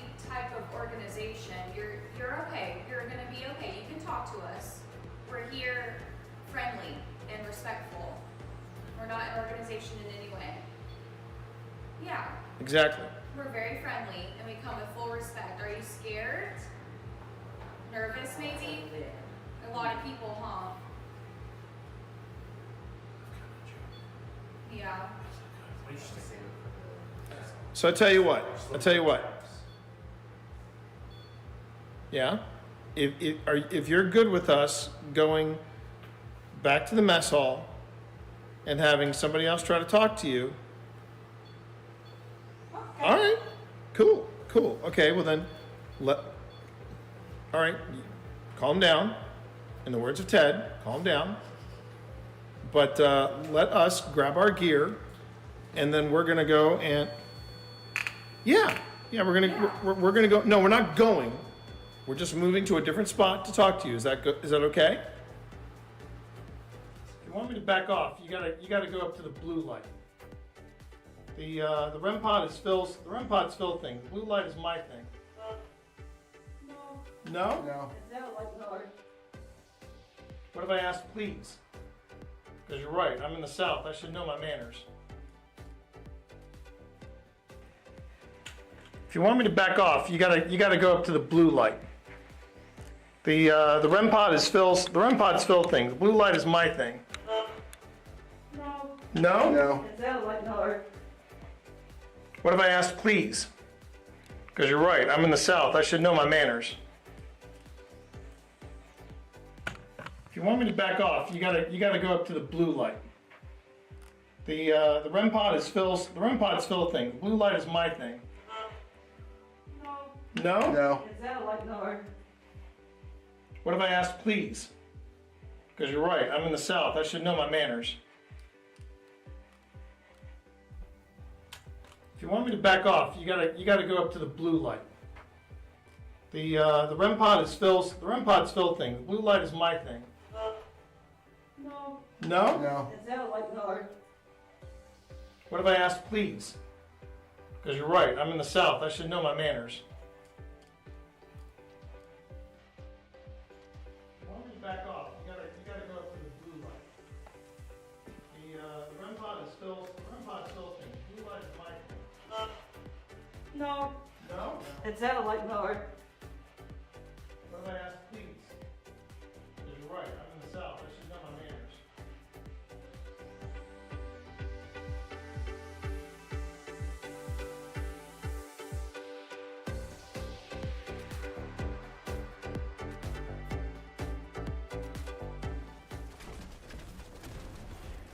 Did you shoot my friend? That was a bad choice. These people are shooting at me. I'm going to voice my displeasure. Here. There you go. That was very unpleasant. Hang on a minute, Steve. I'm coming for you. I wouldn't recommend it. They're all shooting at me. They're all Who loves you? Who loves you, buddy? Okay, all right. Who loves you? Who loves you? Who loves you? I love you. My family does. I love you. I love you too. I love you too. You albino. You albino god. You blind albino god. You know. I got steaming undies for you in the worst way. I do. I love you so much. Oh my God! Shut up. Chat, we take this act on the road. That's the best bit.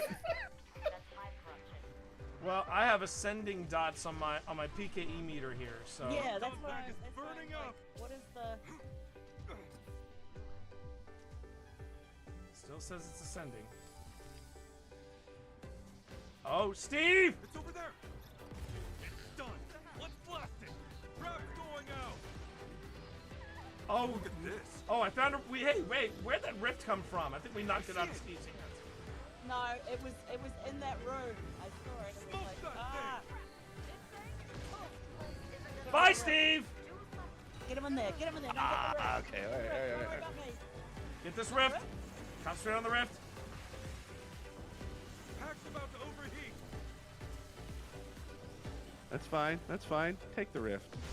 I don't like the way he says that. I don't like the way he says that. Is he sneaking up behind us? I'm just excited that I found it. What is my name? Yeah. My name is Sabotage Your Backpack is what my name is. My name is Sabotage Your Backpack. Right.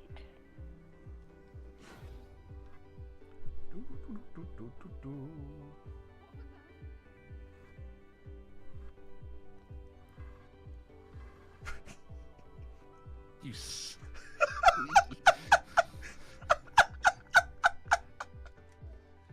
All right. All right, my friend. Okay. Going back in. Going back in. All right. All right. I'm gonna play a little harmonica. Oh wait, before you go back in, Steve, there was somebody who had a question for you. How are Uh-huh. you handling the dark? Oh, fine.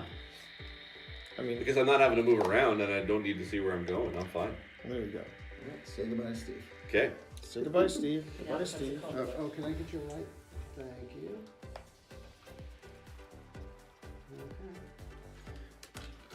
Let's see if we can talk to Jack again, because last time we were here. How about a little harmonica? Yeah, give a little harmonica for Jack.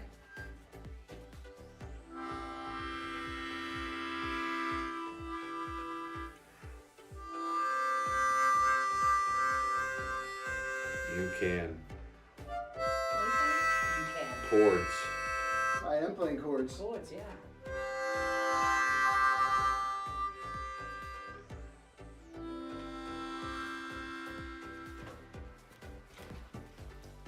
Keep playing. Keep playing then, Phil. That's good. You don't have to know anything about the movies or the books to be able to get into the show, because it is set thousands of years before any of the books or movies anyway. So it's been really great to just obviously be able to kind of just sit down and watch it and just enjoy it for the lore for what it is. My favorite episode so far actually has been, now actually the pilot was really good, but I actually really enjoyed episode 6, which was the especially the ending there with the creation of a certain volcano that I'm really excited to be able to see more of, and seeing how that kind of develops. Don't tell me, because you've seen episode 7.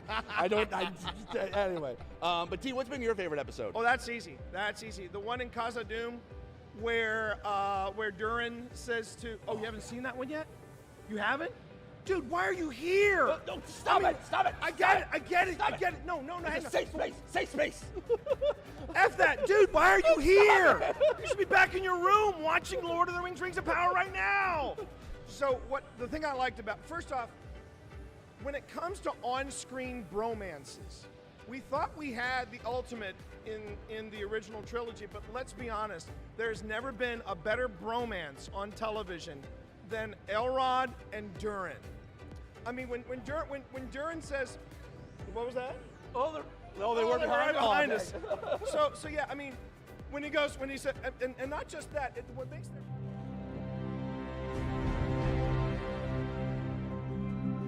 Hi, I'm Steve Saylor, aka Blind Gamer Steve. I'm a content creator and accessibility advocate and consultant in the video game industry. My name is T Morris. People call me T. They call me T Monster. I also go by Twitch Dad. When I started looking into wanting to stream, I had known this dude here for about 10 years at that point. 10 years. And so I reached out to him. I was like, hey, you know what? I know you play Destiny. Would you be cool kind of helping me and guiding me through the game? I've never played it before. This is when I gave you a little bit of honesty. I said, are you sure you want me? Because you see me play, so you know how bad my aim is. It'll be the blind leading the blind. And he went, that's what we'll call it. All right, there's the Traveler. There's the Traveler in front of us. Let's go. Walk forward. Walk forward. I want you to enjoy this. As someone who has a disability where it affects my vision, and it is hard for me to be able to play games in general, having someone take the time and guide me through being able to play a game and not try to rush me through things, that meant the world to me. Where's that? All right. Oh, there he is. Yes! In any other game, it's usually people don't want to play with a disabled person, whereas with Destiny, I can jump in with T, I can jump in with my friends, and even when we just jump in with random blueberries in the community, we can still be able to help each other out, and that's why I love Destiny. Did you you shoot my friend? That was a bad choice. It's all about being able to reach out and pick someone up and being like, we can do this together. And that is being a hero. It's being able to lift everyone else up. It's not about you. It's about the fire team. That's what makes a good guardian, is when it's about reaching the end goal and reaching it together.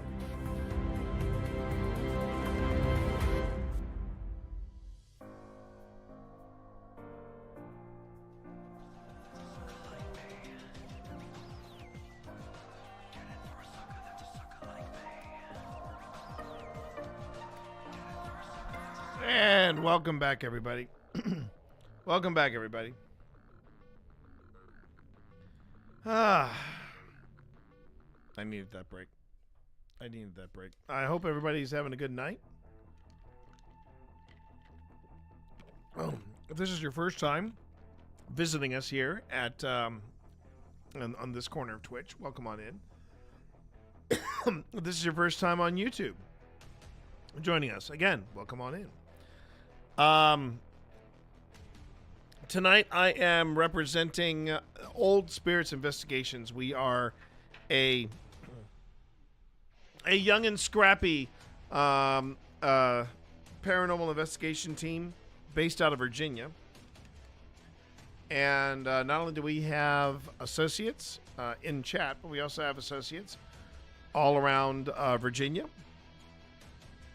And I cannot be prouder of them. We do really good work out there. We do work that I stand behind.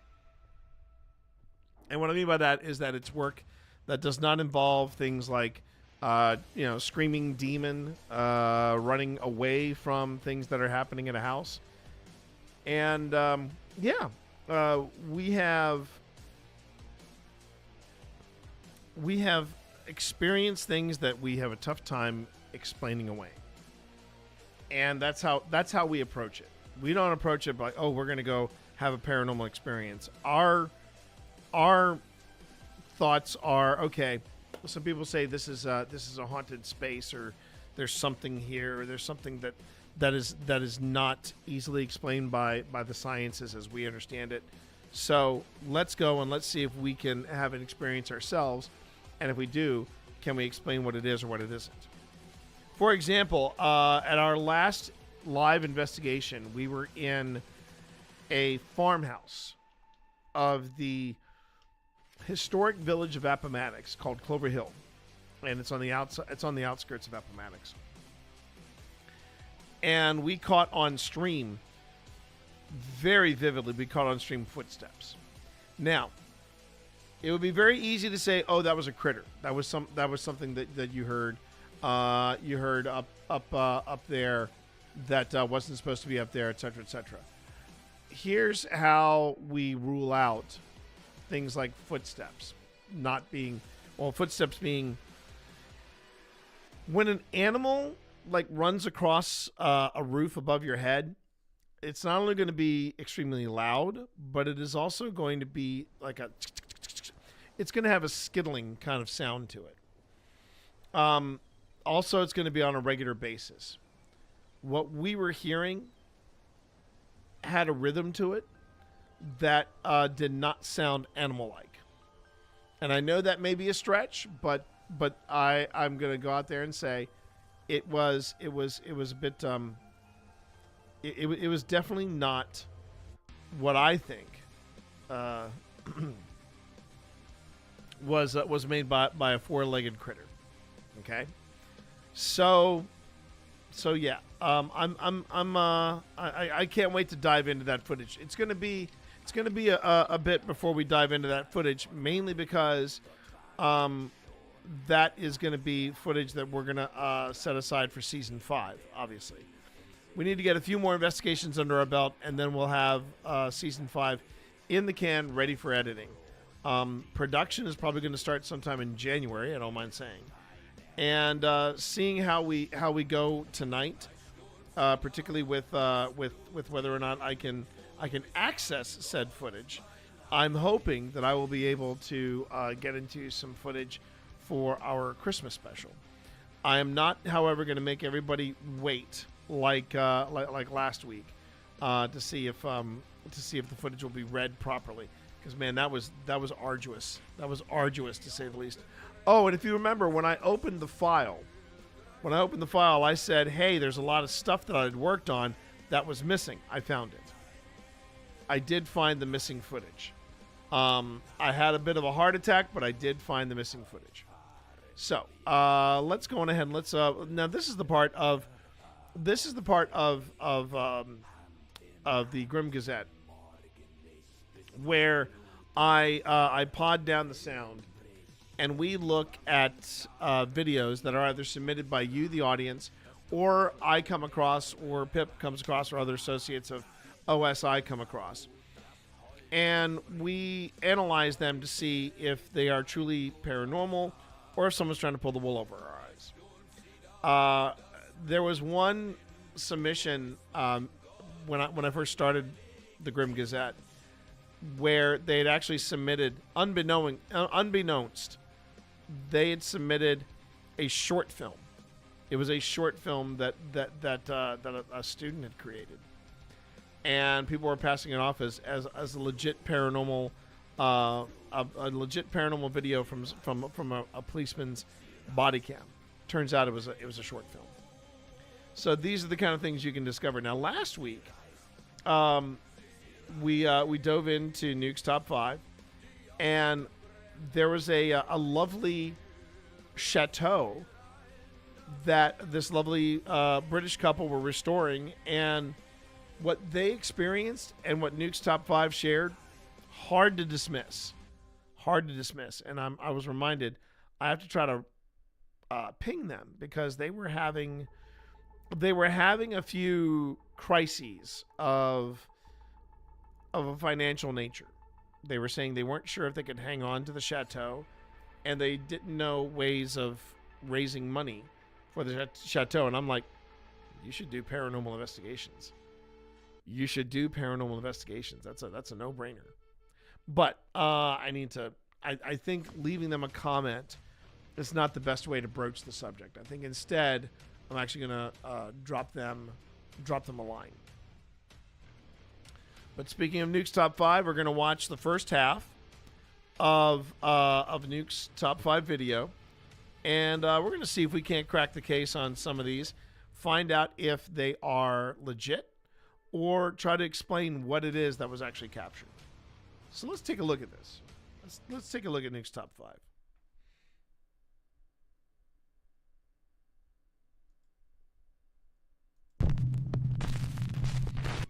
On the YouTube channel NI Explorer 84, a guy named Brian explores abandoned places in Northern Ireland. Now, it should be mentioned that Brian is not a ghost hunter or a paranormal investigator. In fact, he says he doesn't believe in ghosts at all. I want to start by saying I am very, very, very skeptical. I don't believe in any of this stuff.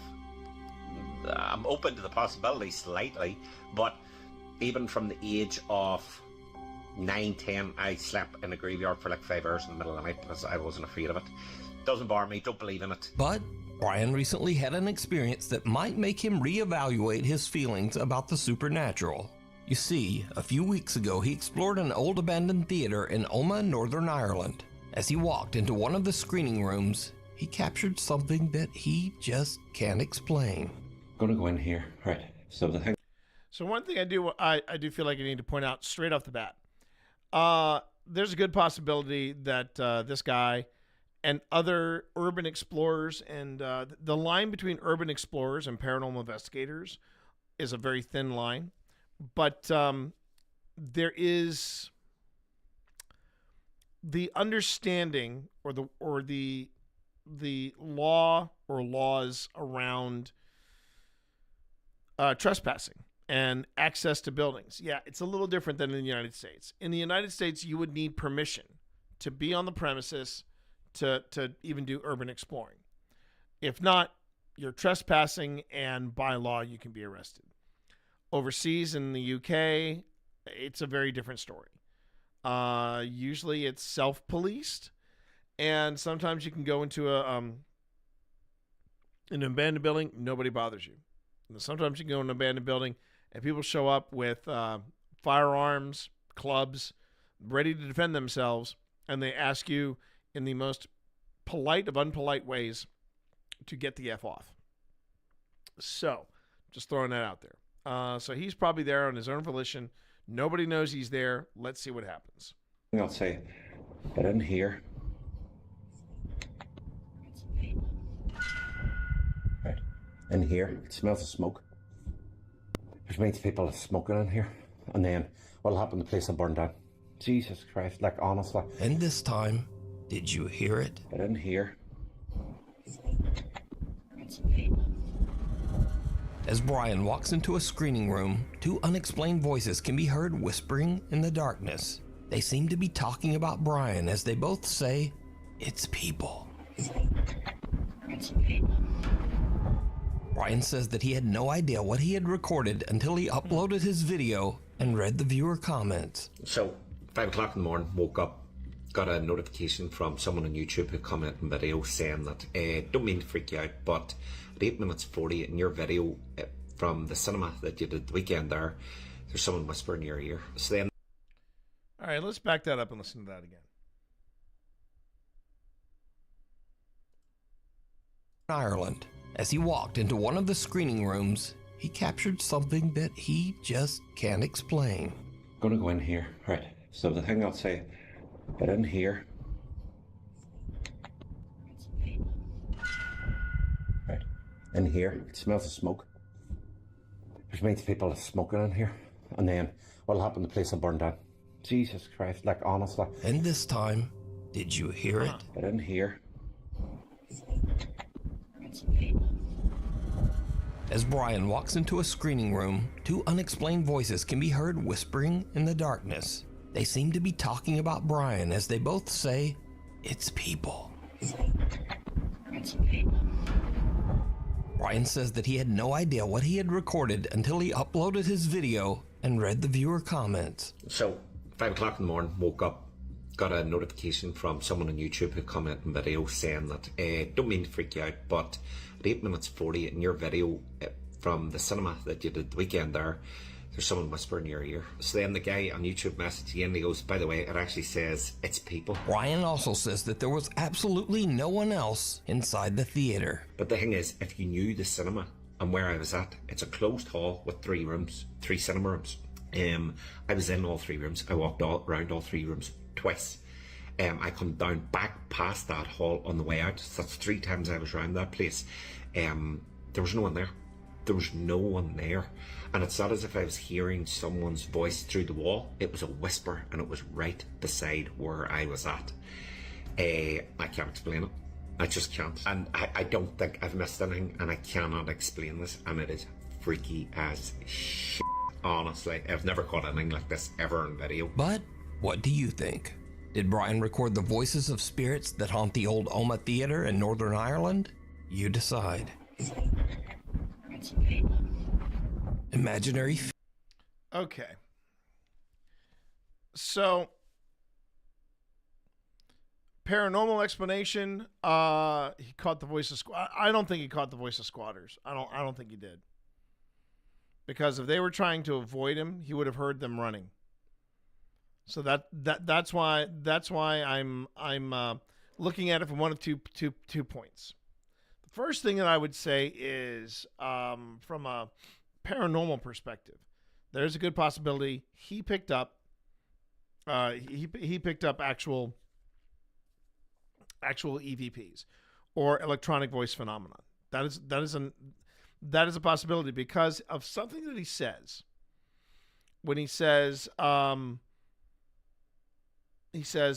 all the years that I've been capturing video, I've never had anything like this happen before. So he's got some experience with video. He's got some experience with audio.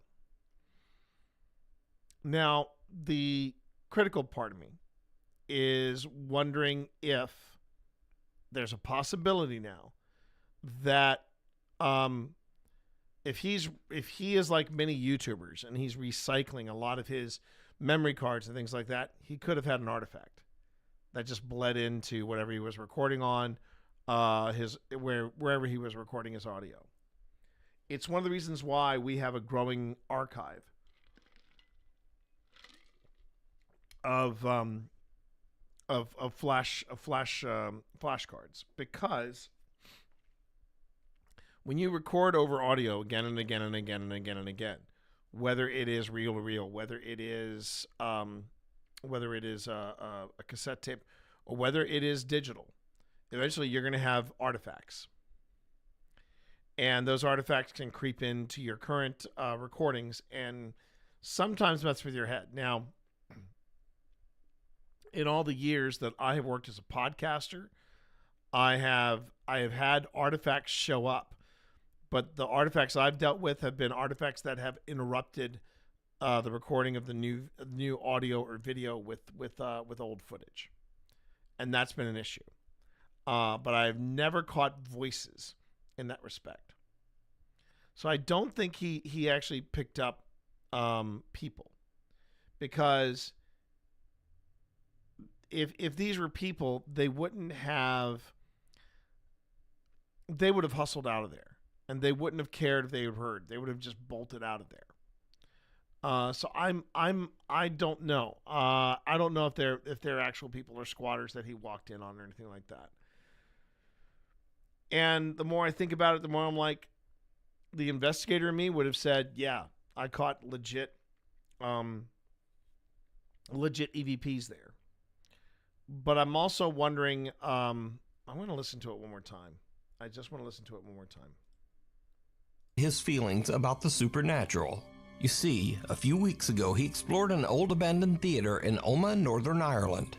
As he walked into one of the screening rooms, because one of the possibilities is that another possibility is that it could have been the fabric rubbing against the door, and it could have caused a sound that resembled voices. But I want to hear it again. he captured something that he just can't explain.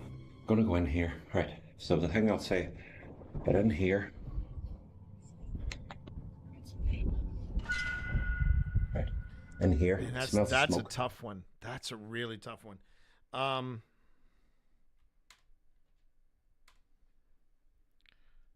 One more time. Right. So the thing I'll say, get in here. Right. In here. It smells of smoke. Which means people are smoking in here. And then what'll happen? The place will burn down. Jesus Christ. Like, honestly. I don't mind saying it. It sounds legit. It sounds legit. That last voice that says it's people, that's really hard to dismiss. It doesn't sound like fabric. The first voices do sound like the sound of the door opening, and it could be his feet scuffing, a sudden rush of air. But that last one, it's that last one that says it's people. That's a pretty convincing clip. I would actually say, and that's the thing about Nuke's top 5 that I find frustrating, is a lot of times the stuff that Nuke's top 5 shows, it's just it's ridiculous. It's people looking for their 15 seconds of fame on TikTok. But then you get videos like this. And this is a little harder. This is a little harder to just dismiss. So I'm actually going to give this one a very strong 7 out of 10. Could be an EVP. 7 out of 10 could be an EVP. The one thing that's really frustrating, and this is kind of what sets aside urban explorers from paranormal investigators. One of the things that I like to do when I'm on, in fact, you see it in the BRB video. I like to be able to have recording device, like different recording devices going, whether it's 2 cameras and an H4, or the iPhone and the 2 cameras, if we have multiple sources recording audio, technically, whenever we've caught an EVP, we've caught it on multiple devices. And it's the ones that we don't catch on multiple devices, where one camera picks it up, but the H4n doesn't pick it up at all. I'm always skeptical about it. And sometimes the secondary source or the third source will debunk it. We only have one source of audio to go from here. But that being said, I do think that's an EVP. I think this guy got very lucky. And I don't think I've missed anything, and I cannot explain this, and it is freaky as shit. It is freaky. Honestly, I've never caught anything like this ever in video. But what do you think? Did Brian record the voices of spirits that haunt the old Oma Theatre in Northern Ireland? You decide. Imaginary fiend. A guy named Ahmad was visiting his family home when his 7-year-old sister wanted to show him a cute little picture she'd drawn. But it wasn't a cute picture.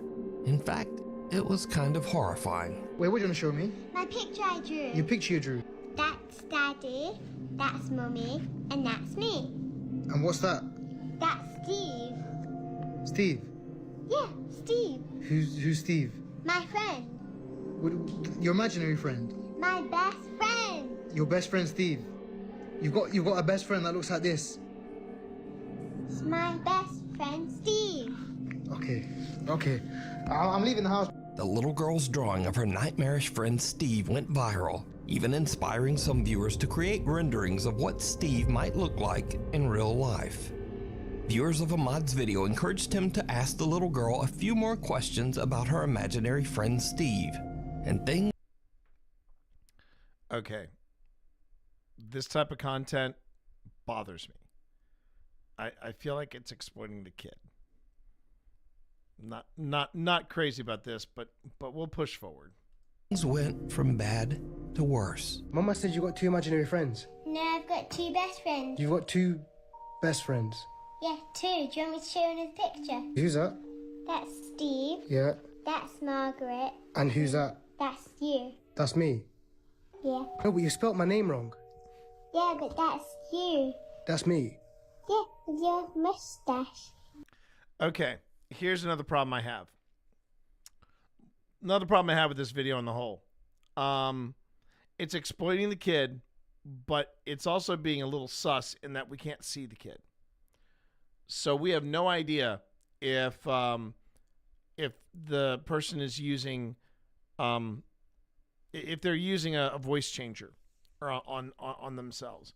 The other thing is that this is slowly escalating, right? And it's a multiple part video, obviously, and it's all centered around this dude.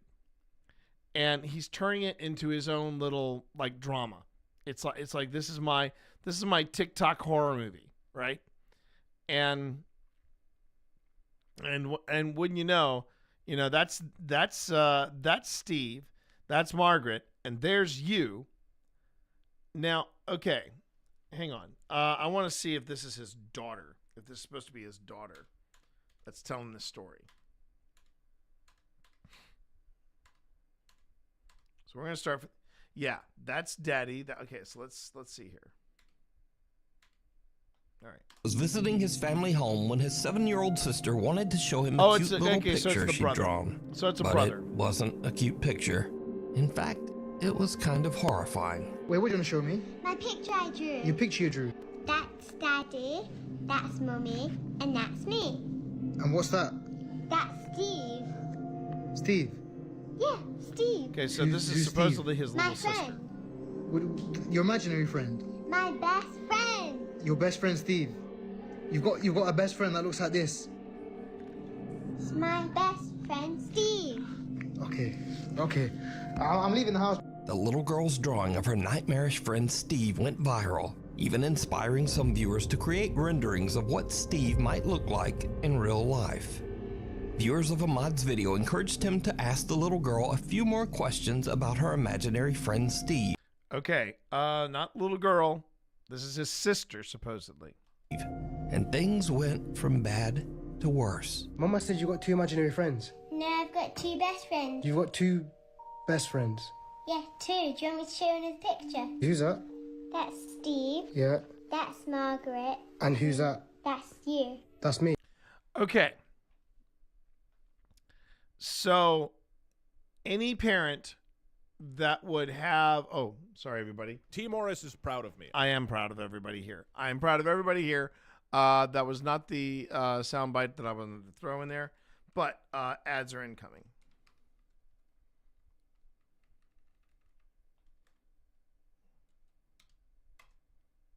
Okay. And probably what I'll do is I will pad a bit and then do a TLDR of this analysis right here. This is losing a lot of credibility very quickly, because I'm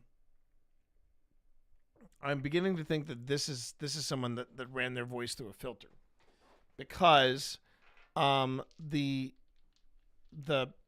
voice has the voice has something of a pattern to it.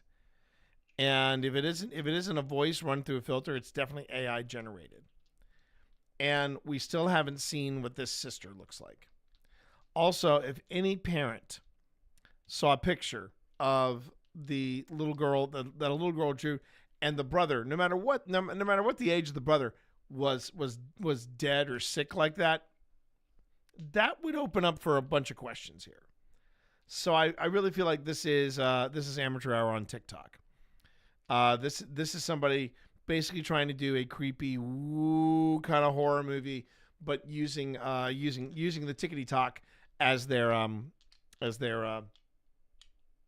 using tickety talks as their platform. I'm gonna keep playing this. See where this goes. When isn't it amateur hour? That's true. Yes, that's very, very, very true. You know what it isn't? When you go to the Youngblood page, because Youngblood's got a very strong TikTok. Yeah. No, but you spelt my name wrong. Yeah, but that's you. That's me. Yeah, with your mustache and your eyebrows. My eyebrows? Yeah. My eyebrows look like that? Yeah, your bushy eyebrows. Wait, so why have you drawn this for? Because Steve doesn't like you. Steve doesn't like me. Yeah, but Margaret likes you. Margaret likes me. Look, she's holding your hand. She's holding my hand. She's eating me. Are you sure Margaret likes me? Yeah, she's holding your hand. Do I need to be worried? No. No. No. Actually, this is not a joke. I have left the house. If you want an Steve part 4. Yeah. This is a multi. This is his own little. Yeah. There we go. Okay.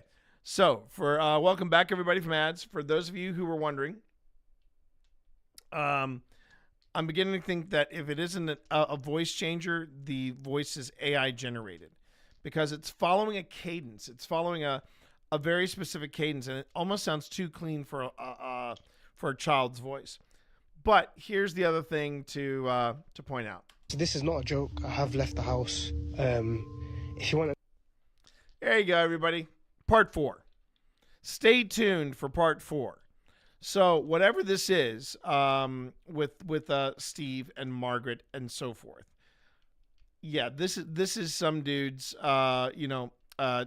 TikTok horror movie, and he's trying to make it super creepy. We haven't seen hide nor hair of the sister.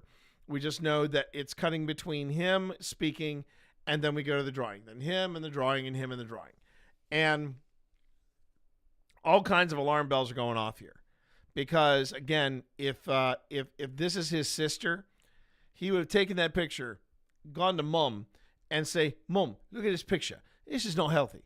Someone needs to be talking to the girl," and someone will be talking to the girl. But instead, he's turning it into his his multi-episodic series on the Tickety Talks. So yeah, I'm not buying any of this. Steve part 4. I'll be honest, I'm not giving that update, because now I'm unliked by Steve, whoever this person is. It turns out that Ahmad's little sister has another imaginary friend named Margaret. But even creepier, he learns that for some reason, her old friend Steve just doesn't like him. Wait, so why have you drawn this for? Because Steve doesn't like you. Steve doesn't like me? Yeah. Ahmad is now a little freaked out.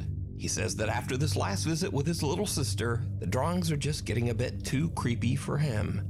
He says that he won't be checking in with another update on Steve, or Margaret for that matter. The hanging hands. Yeah. I'm calling that one. He doesn't like you. I don't like you either. You watch yourself. We're wanted men. I have the death sentence on 12 systems. As a matter of fact, Steve and Margaret both look like those two guys from Mos Eisley. I don't mind saying. Okay, hanging hands. Here we go. A woman is running a daycare out of her quiet suburban home. It's an average day, and the kids are laughing and playing nearby. Everything seems normal. But then things start to get a little spooky. What happened?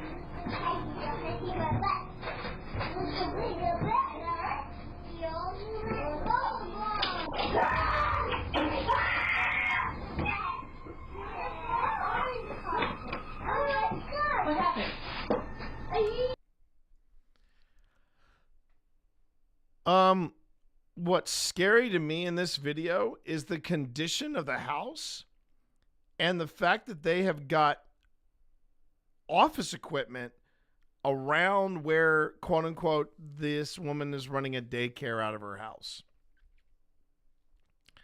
Yeah, somebody would be calling somebody in your local government very soon about this, because I'm just looking around and I'm like, these are all hazards waiting to happen. I don't mind saying, yikes. Okay. Yeah, F them kids. Yeah, I hear you. I hear you, Walker. Okay, so the kid screams and he's looking in the corner.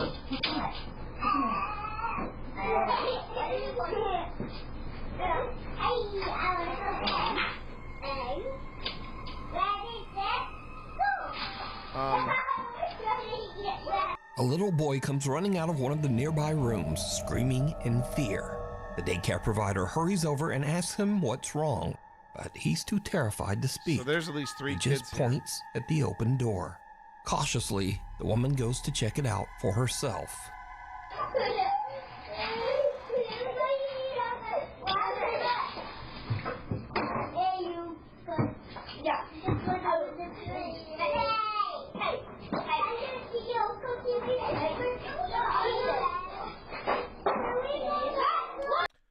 Jeez, okay. Again, this is also an exploiting kids kind of video, and I'm not crazy about it, but we'll weather the storm out. Let's see where they go. All right, so we got a kid here, you got 2 kids over here, and then supposedly nothing's in there, but...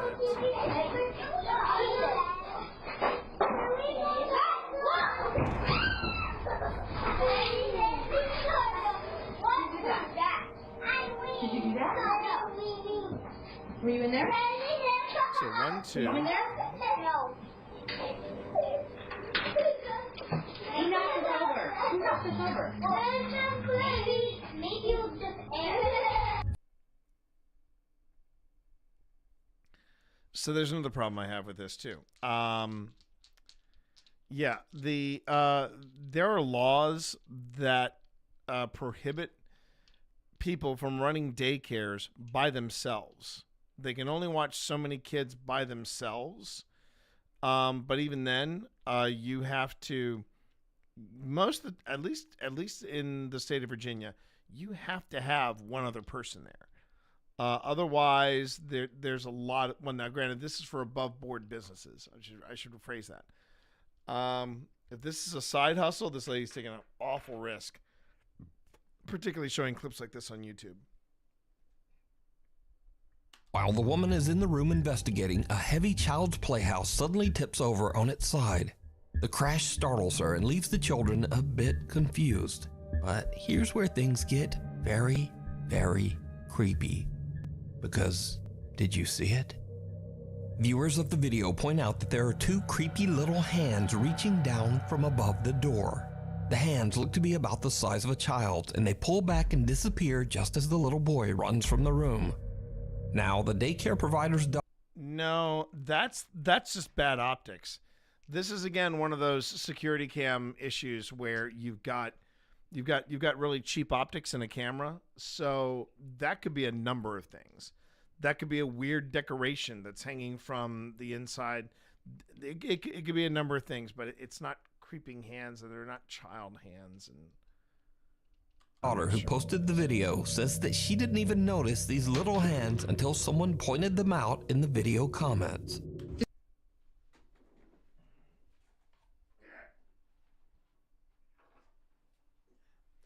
Additionally, this is not a child-safe room. I'm sorry, but this is not a child-safe room.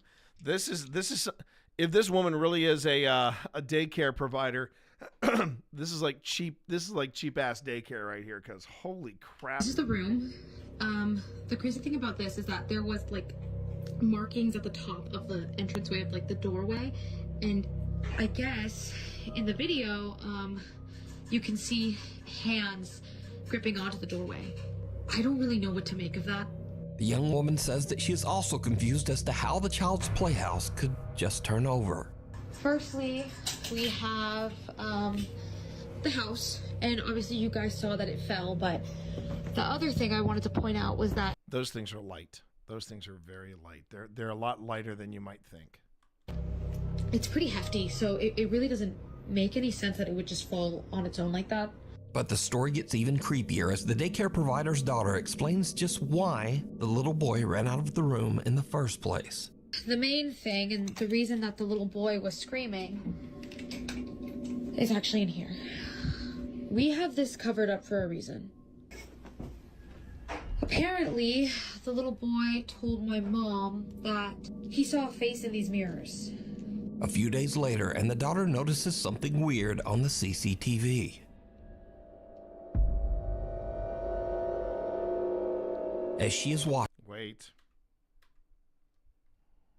A few days later, and the daughter notices something weird on the CCTV.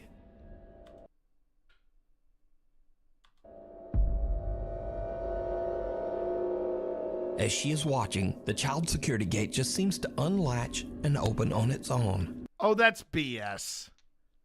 That is such BS. You can't tell from that distance whether the gate is secured or not. And if you don't secure some of these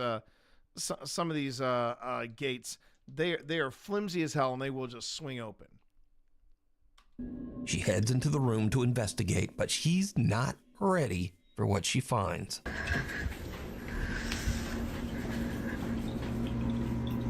Holy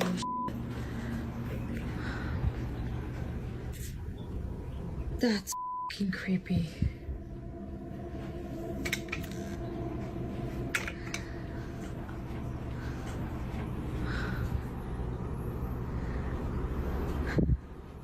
Do it again.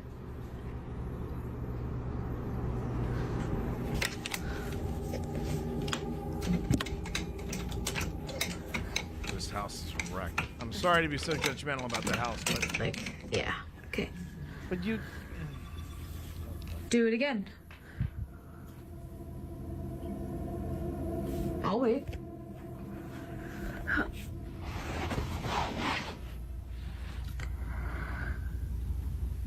Do it again. Open the gate. This all feels very, very staged right now. I don't mind saying this all feels very, very staged.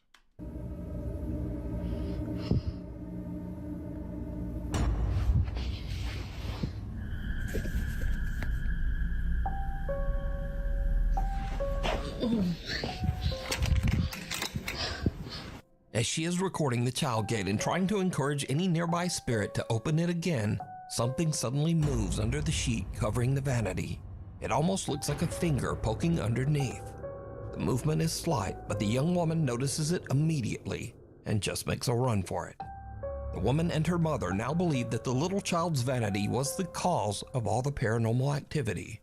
They say that they have now sold the little wooden vanity to someone on Facebook Marketplace. Someone who actually wanted to buy the vanity just because it might be haunted. But was this actual paranormal activity? And if not, then just what are these bizarre little hands that seem to reach down from the ceiling? You decide. If you see something...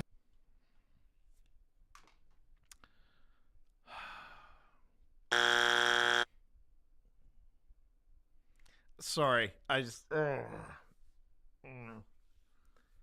So that far distant, that could be a number of things, but this felt very. It just felt a little too staged, and it also has another big problem you have is that, with the exception of the stuff that she specifically filmed for TikTok, the video was done with a real crappy closed, well, not even closed circuit, more like just a buy off the shelf. Yes, I am saying that, but it's crappy. It's crappy optics from a security cam from like a baby cam or something to begin with, and also I think that you'll notice that it tends to be the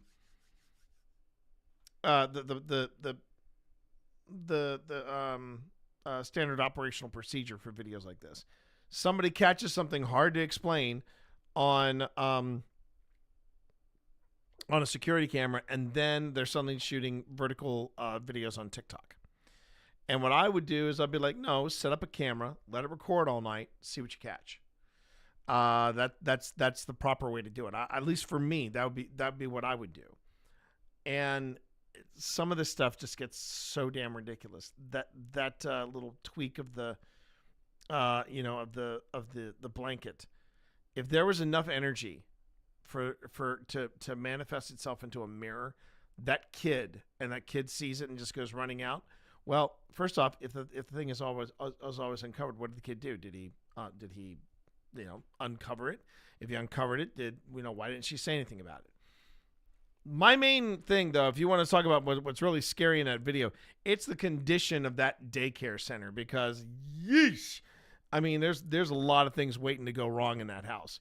So for that thing to tip over, I mean, one of the things about those types of those different play sets and things, they're either supposed to be secure in the ground, outside. If they're inside, they're supposed to be secured using sandbags or water bags or something like that. So yeah, I'm rolling my eyes pretty hard at that one. But let's go on ahead. Something that you think would be perfect for the top 5, email me at nukestop5@gmail.com. You can also tag me on TikTok at nukestop5official, and be sure to tag me only at nukestop5official, because there are a lot of fake accounts on there.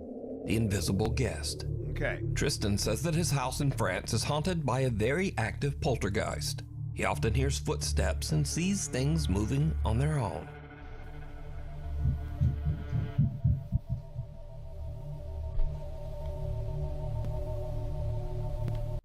Okay, first question I have, is this guy on the rooftop? If this is a rooftop apartment that he's in, okay, that's pretty convincing. If he's on the second or third floor and it's 5 floors above him, well, I'm not sure, but okay.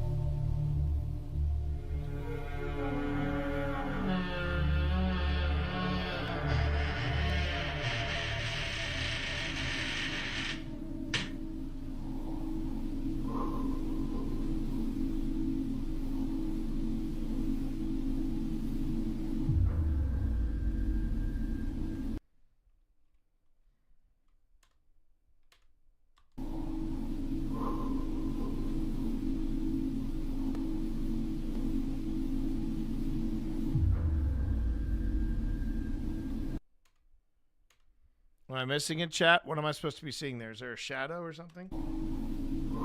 Arrow points.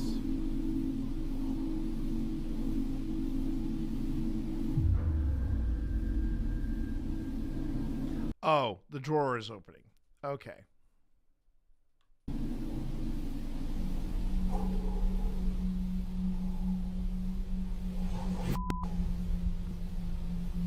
After having a psychic medium come over to cleanse his house, the paranormal activity only gets worse.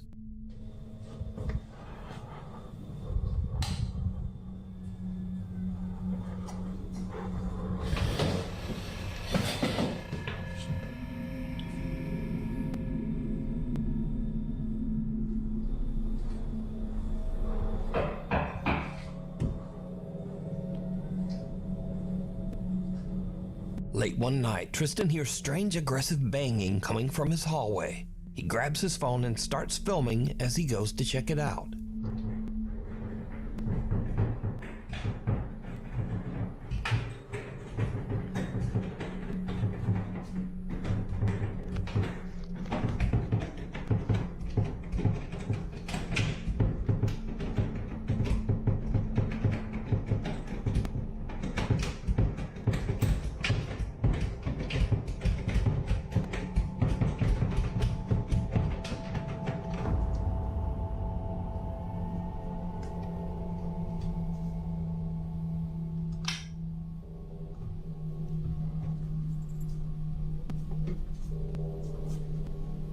All right, hold on.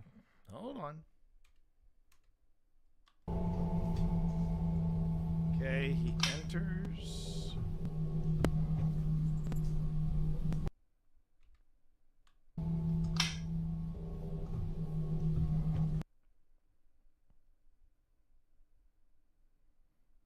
So at this point, yes, I know, Vi. So at this point, when the camera goes up towards the door, someone could feasibly sneak around you and get back there. Now, concerning the cat, there is a lot of theories about how cats and how dogs and pets in general react to the paranormal. Some people say they get very skittish. Some people say they get very attentive. This cat was genuinely curious and chill as F. So I'm already in this territory. Because in the time it takes, all right, so he comes up to the door, turns on the lights, 1,000, 2,000. Someone could have snuck around him. Someone could have easily snuck around him. Did the obligatory check behind the door. Okay. The bathroom door handle is rotating wildly as his cat stares on in fear. Tristan approaches Whoa. Back this up. As the cat stares in fear. Let's go back a bit. Watch this cat. This cat is a lot of things, but saying it's afraid, no. Watch this cat. Cat like, sup? And is looking under there.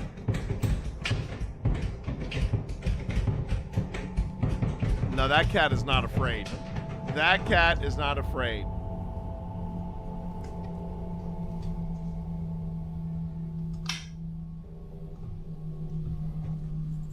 The cut could have been there as well, Walker.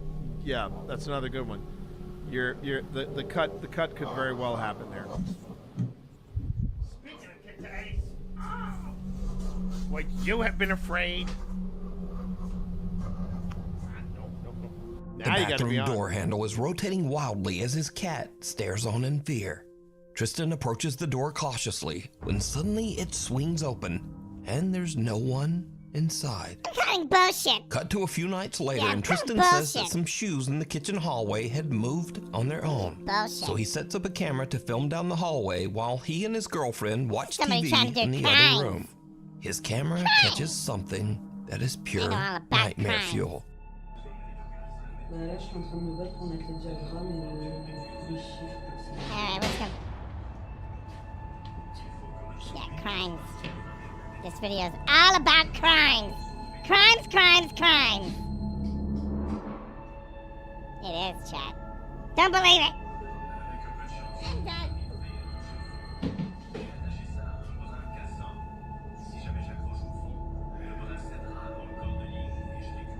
A box flies out of a storage shelf and slams into the wall. And how fortuitous that he happened to have a camera pointing on an innocuous part of the house, and then suddenly this thing comes flying out. Always from left to right. Yeah, exactly. Where the door fills the lens. Yes, that could have been a cut point. That could have easily been a cut point. This is utterly ridiculous. This is utterly ridiculous. Tristan goes to investigate, but he doesn't find anything. However, did you see it? When Tristan checks his footage later and zooms in on the doorway, there's a strange transparent apparition just standing there. What?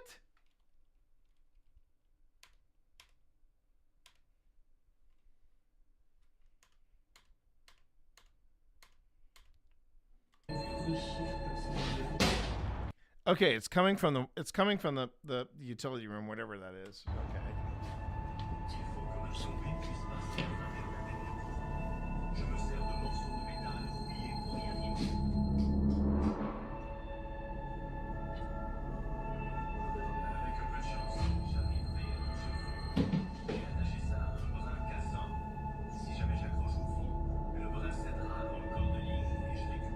A box flies out of a storage shelf and slams into the wall.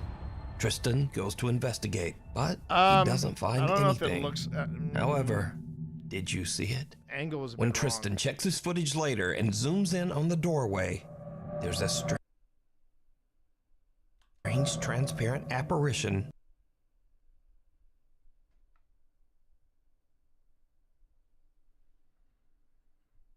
That looks like it's Paradola. That looks like Paradola. I'm Just standing there. The Really? figure is small, about the size of a child, and it quickly glides off into the hallway. Immediately after, the box violently flies off the storage shelf. These days, Tristan says nothing seems to be working to get rid of the poltergeist that haunts his home, and that now he's just planning to move out. The Curse of Room 112. Okay. One more, and then I will probably be calling it a night. So let's see what the Curse of Room 112 is. At a quiet nursing home, staff. But that last one, nope. Nope. Big fat no. That was. I'm not buying into any of that. It looked like Paradola to me. The footage. I mean, again, when you zoom in, this is why it was so hard for me to look at that footage from Paranormal Lockdown, when they had when they caught the thing on the 4th floor of the Trans-Allegheny Lunatic Asylum. I was trying very, very hard to go frame by frame and try to figure out all the nuances of it. I didn't see any apparition back there, and yeah, it just there's some stuff about that video. Like I didn't see the box. It didn't seem like it slid out of a container. Felt like somebody threw it from the other room.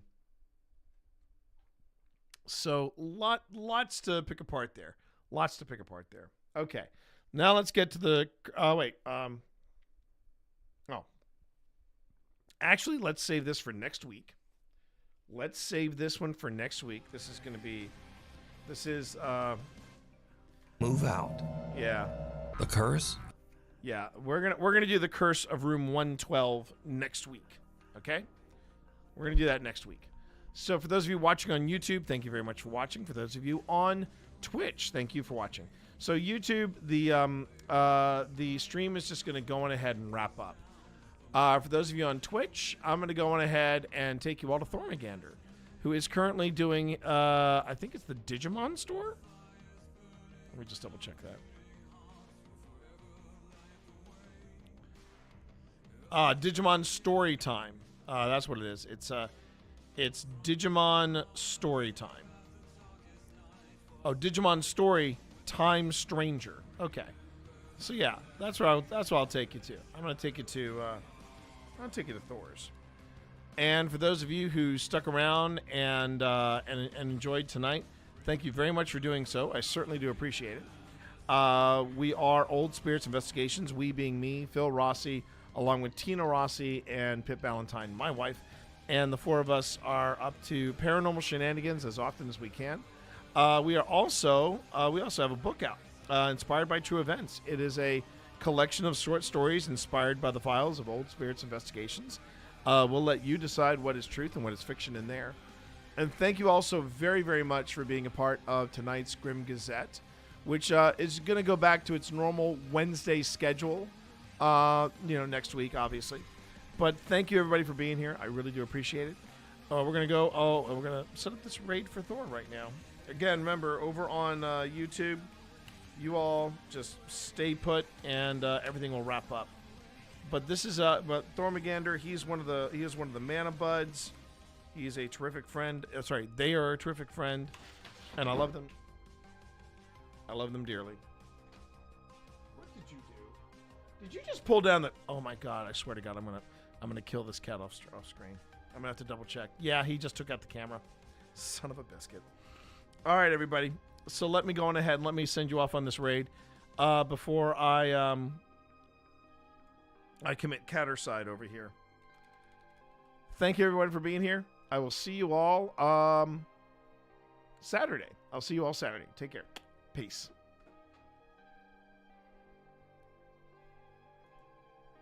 And Kat, you and I have to have a talk.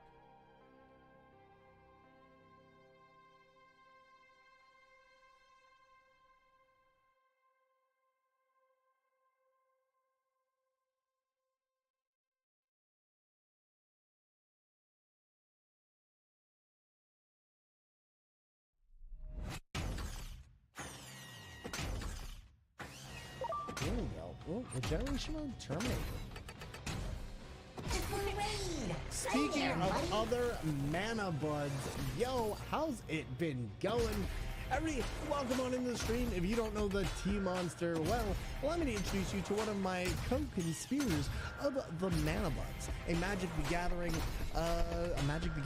group that aims to teach people and educate people about the fun and community aspect of Magic the Gathering through play.